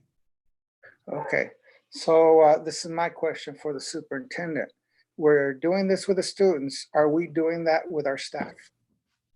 That's part of our cultural proficiency training. Again, we were going to do all of the administrators and managers this summer and start in March, but right when we were going to start, that's when we had to close the school. So we were able to do the principals, and now we're working on how we're going to roll it out to teams at schools. So they will be go through the cultural proficiency certification like our equity team did last year. And then they will begin developing equity plans at their sites. So earlier tonight, it was mentioned that this is not in the teacher contract.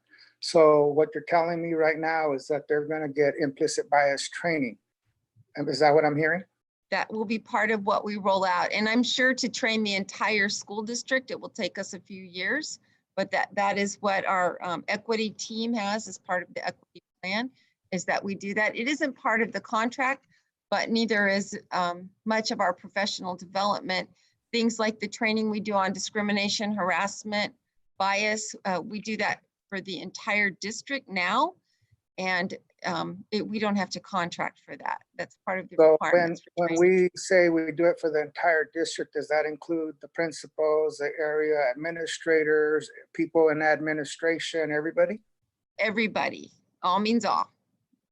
Okay, so I would really like to stress that our board of directors, our board of education needs to be part of that training, and that we should be participating in those trainings. Otherwise, if we don't know about those trainings or know what exactly is part of the curriculum, then we cannot vote on contracts where we're asking that it be part of the contract, because we need to know what we're voting for and voting about. Otherwise, we're not going to have good documents, good MOUs and whatnot. That's my request, yes. And I'll repeat that request during my board member report section. Thank you. And the facilitators for cultural proficiency training are willing to do a board training. That is something that they recommend they do separately. They believe that having board at the training with staff inhibits disclosure. People really I get that. Share a lot. Yeah. They won't talk. I know we probably should do it with ourselves so we can have a good discussion amongst ourselves, because if I'm going to be bringing something up and you don't know what I'm talking about, if I discuss historical trauma and the impact of historical trauma over people of traditional cultures, then you won't know what I'm talking about unless you've had some of this type of training. So I would really recommend that we do that with our Board of Education. And they are willing to do that. Okay. Dr. Vasquez. Thank you, President Crabtree. Thank you, Brandon. That was very thorough.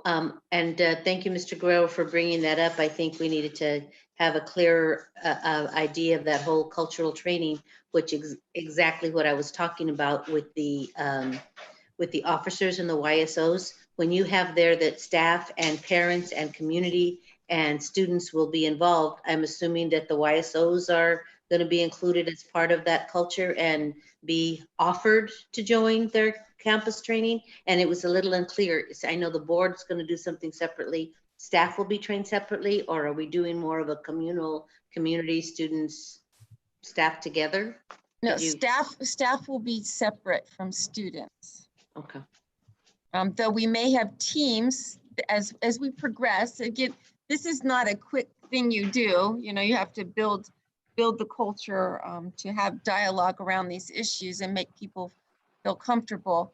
But as we build our teams at sites, especially at the secondary sites, we may have students and parents participate with staff and admin and such who work on a team to build a site equity plan.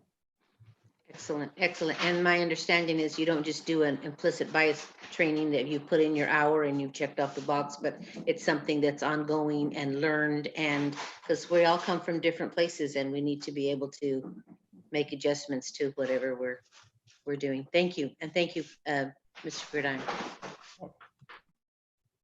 Other board member comments? All right. We'll move on to enclosure number 19, grade 9 through 12, proposal for course outline. And that would be Sarah Seymour. Welcome. Welcome. Good evening, President Crabtree, Dr. Raveline, and fellow board members. My name is Sarah Seymour, Director of Curriculum Instruction. Tonight, I am joined by Dr. Jesus Gonzalez, Assistant Principal of Curriculum Instruction at Redwood High School.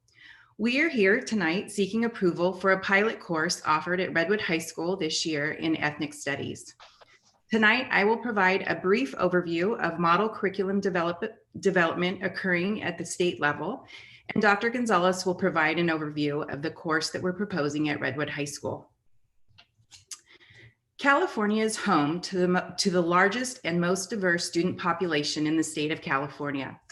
This has prompted discussions for ethnic studies courses at the state level over the last several years. AB 2016 is California legislation that has directed the California Department of Education to create a model curriculum for ethnic studies. The model curriculum is intended to be a guide for districts to use in the creation of an ethnic studies course. It is not a full curriculum. The model curriculum currently under revision by the state of California includes the following: alignment to the history and social studies frameworks and English language arts frameworks as appropriate, highlighting concepts such as race, ethnicity, culture, and equality, showing how different groups of people have struggled and worked together to overcome barriers, be inclusive and supportive in its design, and highlight the experiences and important roles that various groups have played in our local, state, and nation's history. Ethnic studies courses allow students to see themselves in the curriculum that we are providing them. It has been shown to empower students to become more involved, not only in their school community, but their local community as well. The National Education Association noted that culture is complex and dynamic. An ethnic studies course provides students the opportunity to learn from each other's experiences and perspectives and bridge the divide that can occur between different student groups. They also note that ethnic studies courses are typically very rigorous in design because of the levels of reading, writing, and discussion that will occur. That's an overview of the model curriculum being developed by the state. I now invite Jesus Gonzalez to share with us what that would look like at Redwood High School. Jesus? Good evening, school board members, Board President Crabtree, Superintendent Dr. Raveline, and community members. I am Jesus Gonzalez, Assistant Principal of Curriculum and Instruction at Redwood High School. I'm joining Mrs. Seymour this evening to provide a short overview of the proposed elective course, Ethnic Studies, that we would like to offer at Redwood for students during the 2020-2021 school year. This elective course curriculum was taken directly from the 8 through G College Board portal, Ethnic Studies course offerings, and if offered, will be submitted as a Category G elective. This course will provide an opportunity to educate all interested high school students on the topics of race, ethnicity, and culture in a diverse American society. Students will study the history and achievements and contributions and struggles of diverse ethnic groups in America. This will include Native Americans, African Americans, Latino Mexican Americans, Asian Americans, Middle Eastern Americans, and European populations. Students will become aware of their personal connections to history as the course spans from the past to the present. This includes politics, social reform, allowing students to identify social patterns and universal qualities presented in all ethnic and cultural aspects of society, including their own. By studying the histories of race, ethnicity, and culture, students will expand their understanding, respect, and empathy for individuals and groups of people locally, nationally, and globally.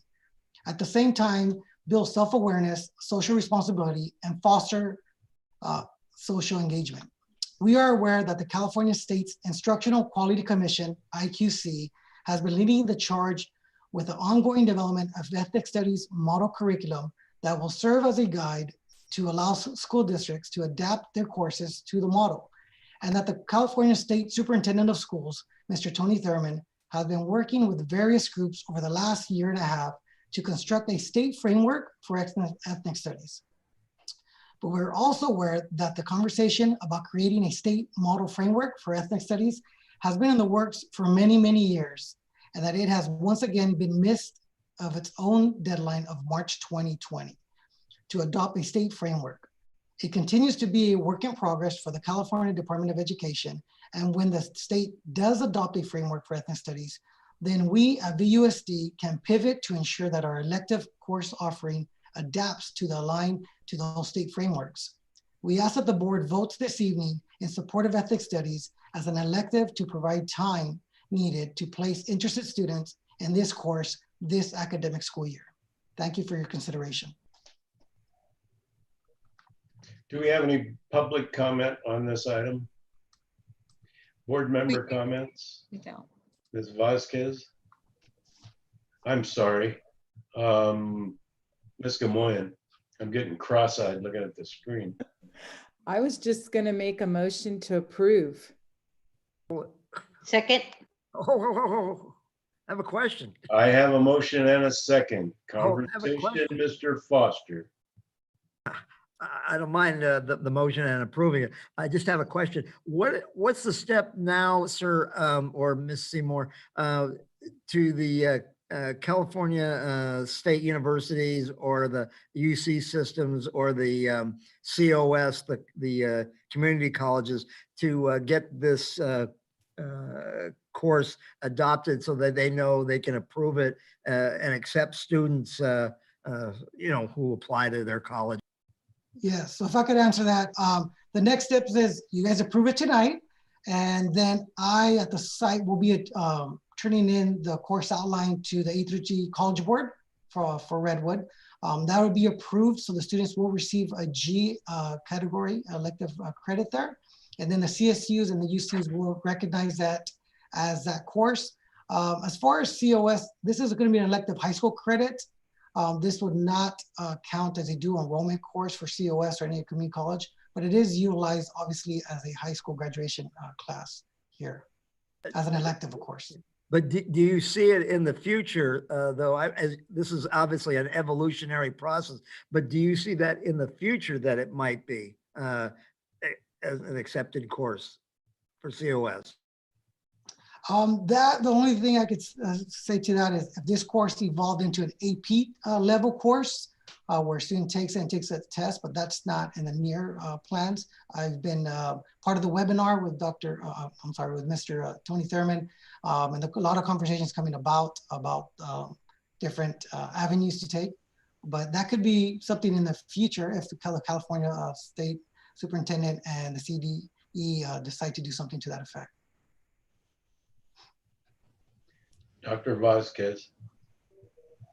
Mr. Foster, there are separate bills for the community colleges and the state colleges that they're also putting stuff into action. So I don't see that there would be a lot of objection to eventually making this one of the requirements. I think they're just working things out. And Thank you, Dr. Vasquez. Thank you very much. Dr. Gonzalez and welcome, Ms. Seymour. Appreciate all the work and time that you've put into this. Mr. Guerrero. Ethnic studies currently is being taught at College of Sequoias. Brent Calvin made a very good selection in Octavio Barajas as his professor that teaches that at COS. I also understand that Dr. Juan Lopez also teaches classes on ethnic studies. Nisim, it's been around for a while. I took ethnic studies classes at Cal State Northridge in 1975. So that's a few decades ago. And I think that it's been a while. So I think it's about time that we've had this discussion. Thank you. Anyone else? So, Dr. Gonzalez. Yes, sir. You said that once we approve this, you will take it back to the university system for approval. Correct. What will happen is when the portal's open, which right now it is, I submit to the College Board through Redwood High School at this particular time. And once it gets approved, which it will, it'll become a G category. So you're assuming it'll be approved based on what we're approving tonight? I base it on because I took all the curriculum from courses that are ethnic studies that's been approved by the College Board. So I have no doubt that once submitted, students will be receiving that category G as an elective. Okay, thank you. I have a motion by Ms. Gamoyan, second by Dr. Vasquez. I'll call for the vote. I am in favor. Mr. Foster, Yes. Mr. Fulmer,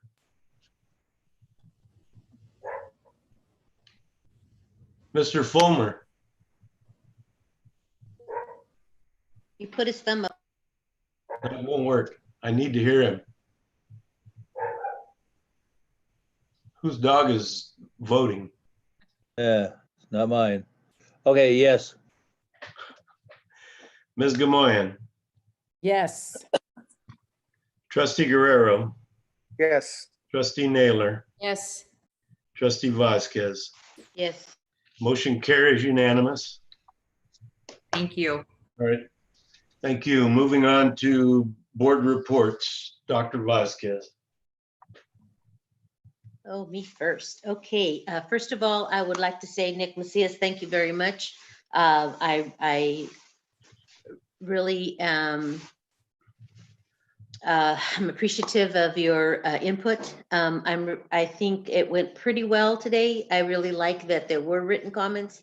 I really understood that there were going to be written comments and we were still going to have the phone coming in.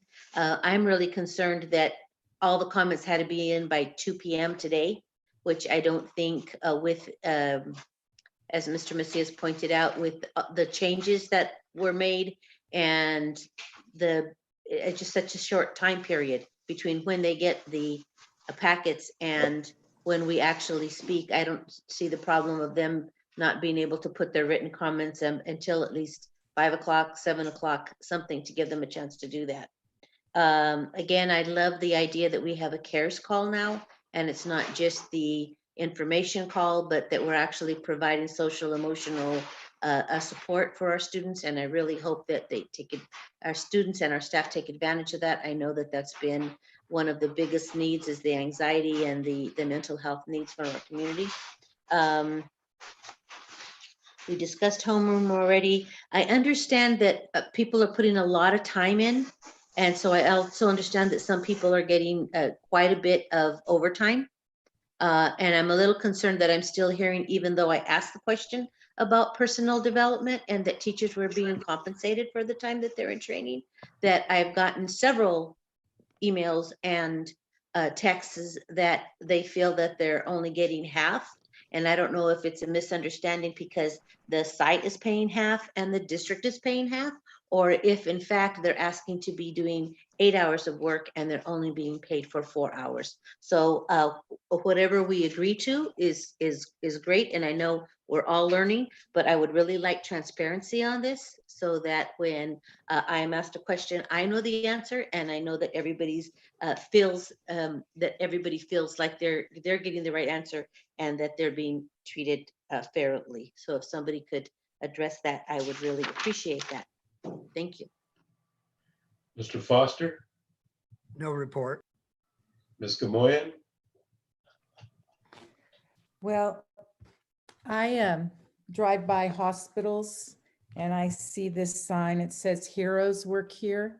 And I feel like our teachers deserve a sign on each site that says heroes work here. We are in uncharted territory. They are learning new technology. I hear beautiful stories of teachers helping teachers. Redwood even has like a website that they're helping all their teachers. Heroes work in Visalia Unified. I just want to say that.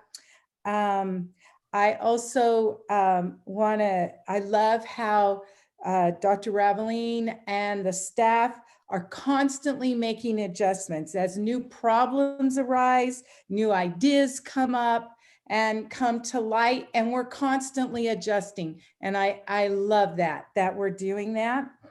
I do have a request. I was wondering if possibly the next board meeting before school starts, I would just be interested in knowing exactly how performing arts is going to be implemented on the distance learning and the hybrid. And maybe I'd be interested in knowing maybe a little report about special ed. So heroes in VUSD. Mrs. Naylor. Yeah, thank you, Board Member Gamoyen. I agree. We do have heroes. You know, we love our teachers and you see those signs everywhere. So I just want to thank everyone for their hard work. It is uncharted territory, but we know how I just appreciate how much work has gone in to try to get this all together and get everyone ready to go for our students. So I'm hoping we have a robust social distancing program and our hybrid. So just thank you, thank you, thank you. That's all I can say. Appreciate it. Mr. Fulmer, No report. Mr. Guerrero. I just wanted to say that I fully support the YSO positions. I voted no only because of the MOU, and I felt it needed to be strengthened.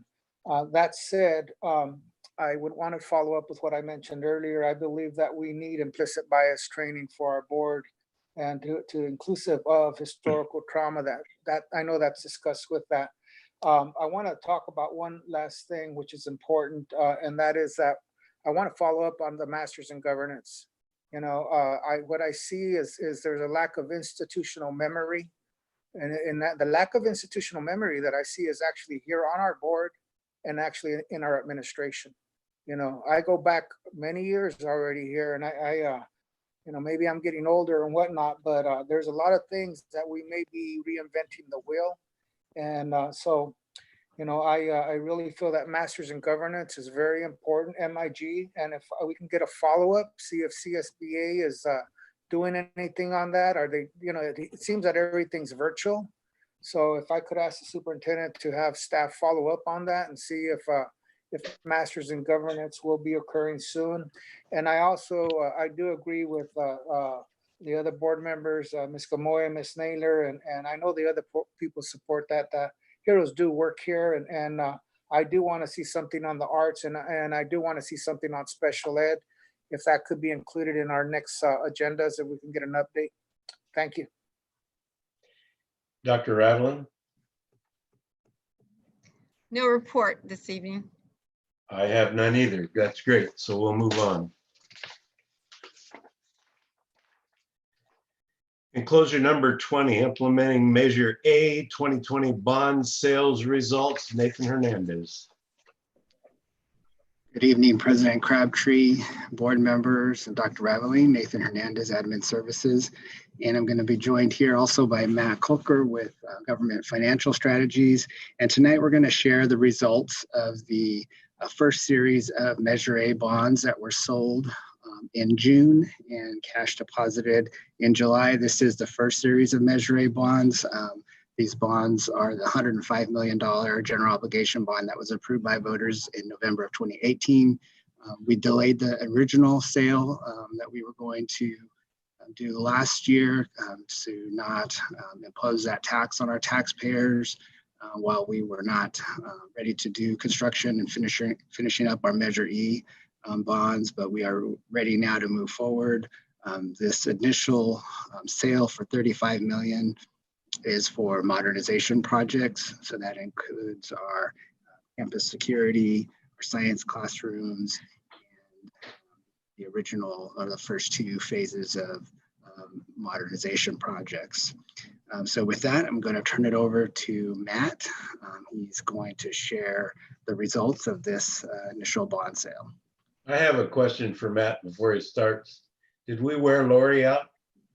She was here earlier. She just couldn't wait for us, eh? Well, she is actually watching on YouTube version, so she's paying attention.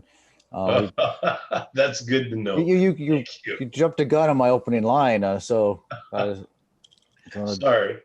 That Lori and I were discussing earlier and looked at the agenda and saw it pretty lengthy and thought, well, it might be better if I present, since I'll probably cover the whole presentation before she would even get past the cover slide. So thank you. So we'll keep this brief, but be sure to answer any questions you might have whenever my mouse decides to work there. So short agenda, just going to talk about the bond sale process and results, and then with concluding remarks. So first, going in the sale, we have a rating review with Moody's and S&P. Both rated the bonds as we've been doing in the past, and they both upheld what's Moody's is AA3, and Standard & Poor's gives an AA minus, which are equivalent. As you might recall, that bonds are kind of anything A and above is considered investment grade. Then there's kind of differentiations between A, AA, and AAA. So we're in the AA area with, that within AA, there's at minuses slightly not notch below plain AA, but overall pretty good. Actually very good, up there with what like the US is rated in that general area. So now one of the things we'll always throw out there is that we have really no idea why they have this rating in there, since they're general obligation bonds and the tax are going to be collected and bonds are going to be paid regardless. But it's just one of the nuances of the rating agencies. And then so with the relatively strong rating, we went ahead and got some quotes for bond insurance in case any of the underwriters were interested, but we did not expect to utilize it. So the bonds, as Nathan mentioned, were sold back in June, on June 25th, and the bids were due at 9:05 a.m. and we set the par amount for just over $35 million. And we utilized a system for publishing everything called Muni OS, which also notifies market, and that's where we provide the documents, and when things are getting printed, that they are the ones who handle that. And then we also use another online system called Parity, which also notifies the market, because there are kind of a couple competitors out there doing the same thing. And it's also the system we use to accept the bids. The Bond Buyer, which is an industry newspaper, you can kind of consider it the Wall Street Journal for those in the municipal finance world. It was published in there. And we did not restrict to any particular banks or underwriters. Anybody was allowed to bid on it, and had very flexible bidding parameters. Basically, we want to, get as many bids as possible, because more competition means better results. Oops, it's the wrong way. So just a quick update on the market. So this is going back all the way for Measure E, just to kind of show you a timeline of things. And if you, I don't know if you can see my cursor, but when Measure A was planned, we're kind of still sitting at the, just under 4% range that we've been seeing for Measure E. And then we had this nice drop off and some turbulence right before Lori presented back in April, when rates were at 2.49%, and then dropped down some more. And the week of the sale, the rates were at 2.21%. So everything was going in the right direction for this sale.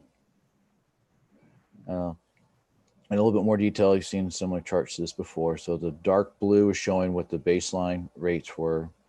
And then we had some adjustments back to when we were planning Measure A. And so our assumptions were this top line,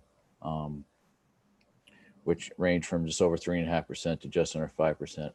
The rates that we actually got when we sold the bonds are down here, these little diamonds you can see in the kind of tealish color. And, for the short term, we got, just slightly over 0.25%. And then for the longer term, a little over 2%. So, very good results. So what does that mean for collectively, when you look at the bonds as a whole? The true interest cost of the bonds was 2.55% was from the winning bidder, which is JP Morgan. And the last place bid was from Baird, which bid 2.62 or almost 2.63%. So, we're looking at a couple places past the decimal point to look at the difference. But what does that mean overall? So, if you look at it on a more dollar basis, between the first and last place bid, you're looking at saving taxpayers over almost $350,000 on a present value basis. So having the 7 bids is very beneficial, because if we only went with one, decide ahead of time we were going to go and sell the bonds to Baird, then we, assuming they gave the same rate that they bid, we would have cost taxpayers more money. This is kind of reflective of where the bids are coming from. You pretty much kind of East Coast, slightly in the middle, but all over the place. And it was one of the first times, if if not the first time we got a bid from Key Bank. So it was kind of interesting. But a lot of the common players, and most of these bigger banks do have multiple offices throughout the U.S., but most of their bids came from New York and then a couple other places. And one thing I noticed that none of them were actually bid out of the California office, and there were no local banks. So it's kind of sources and uses of the funds. We're back in April. We were not assuming any premium because we do everything on a conservative basis. As we got closer to the sale, we did start assuming some premium because it looked like it was feasible. So we dropped down the issuance amount to 35.7 to 35.17 million, and ended up getting more premium than that, which helps reduce the overall cost to the taxpayers, because we deposit that into interest and sinking fund, which allows us to structure the bonds more favorably by pushing up more principal early in the structure. So kind of wrapping it up now. The proceeds, we were targeting 35 million based off of discussions with Nathan and Jerry, and that was the target was. So as I mentioned before, with a more conservative assumption further out, we're looking at 35.7. We end up issuing less because the use of premium. And the final verdict to taxpayers is we're looking at almost $6 million less in total repayment just off the bidding results. And to put this more in perspective for taxpayers, so we're looking at an average tax levy of just over $31, and you'll see that the first 2 years are a little higher because the first 2 years are paying just this series of bonds. The remaining years are paying both the current bonds and what we project to pay off the next series or future series of bonds. And we left some room because we don't know exactly where assessed value is going to go. Interest rates might decide to go back up. So we want to leave a little flexibility when we go to issue any future series to have as much maximize our ability to adjust the bond financial plan to provide as much benefit to the district while reducing the cost of the taxpayers. So whether it means shortening the term or reducing average rates, all those are possibilities. And just wanted to jump over from a slide we had back in April. If it's it's not letting me type it in like I wanted to. There we go. So I wanted to emphasize that this is the series of bonds we issue now. So it's been, Nathan mentioned early on, it's just the first issuance of the 105 million that was authorized. We still have, just under 70 million remaining. And the debt services of this blue that we have. So we still have all this remaining within our tax levy capacity to issue remaining bonds. Now, from a conservative standpoint, we look at saying if you want to issue the full remaining authorization 2 years, that can be adjusted as necessary based on actual needs of the district. So this isn't committing, it's just showing it's feasible. And in the future, if we need to adjust that, we definitely have a lot of room. And I'll shoot back up to the easy way. So in conclusion, we have lower debt service, which means less taxes to the taxpayers. And, overall, we did a lot better in budgeting. And with that, if you have any questions, and I just want to say thank you to obviously, Nathan, been there through the whole thick and thin of it. And then appreciated having Dr. Vasquez hop in during the sale day to share in the joy and the excitement and getting to hear a lot of Lori's stories, and President Crabtree for popping in there and just getting the final verdict. So if you have any questions, please let me know.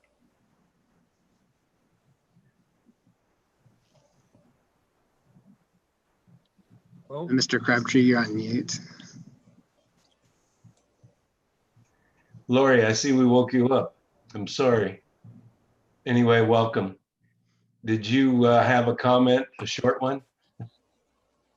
I just want to say that this worked out very well. We had a conservative plan and we were prepared to be in a bad market, but in fact, we were in a good market. Now, none of us are happy about the COVID-19 crisis, but interest rates being so low at the time that we're selling bonds is a good condition for us, and we certainly took advantage of it. We structured the bonds to optimize and set us up not only to do well with this first sale, but to do well with the second sale, so that we can keep the commitment to the voters in terms of the expected tax rate.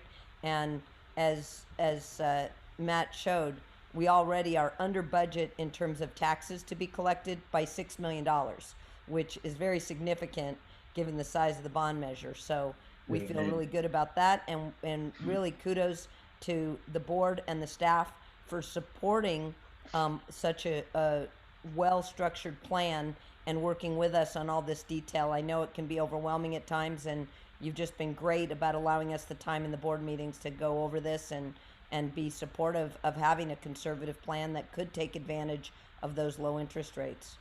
Well, I want to thank Nathan for timing those interest rates the way that he did. He did a fine job. Is there any public comment on this item? None. Mr. Foster.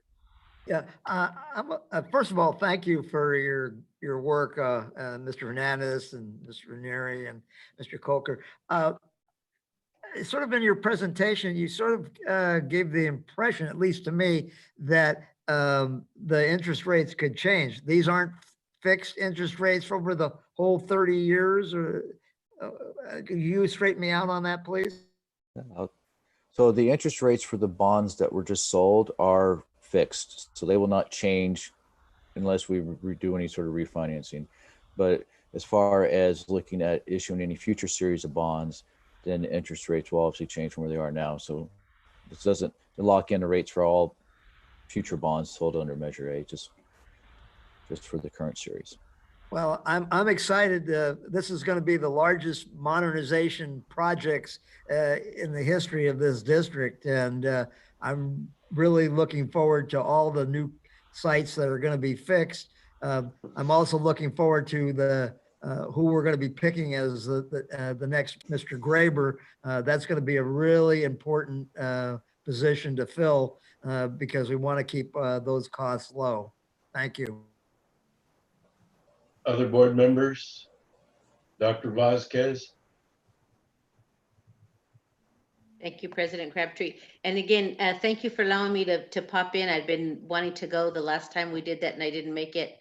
Again, I've learned so much and really it was pretty complicated, but I just want to say that last time we did it, we told the taxpayers that it would be about $30 for every 100,000.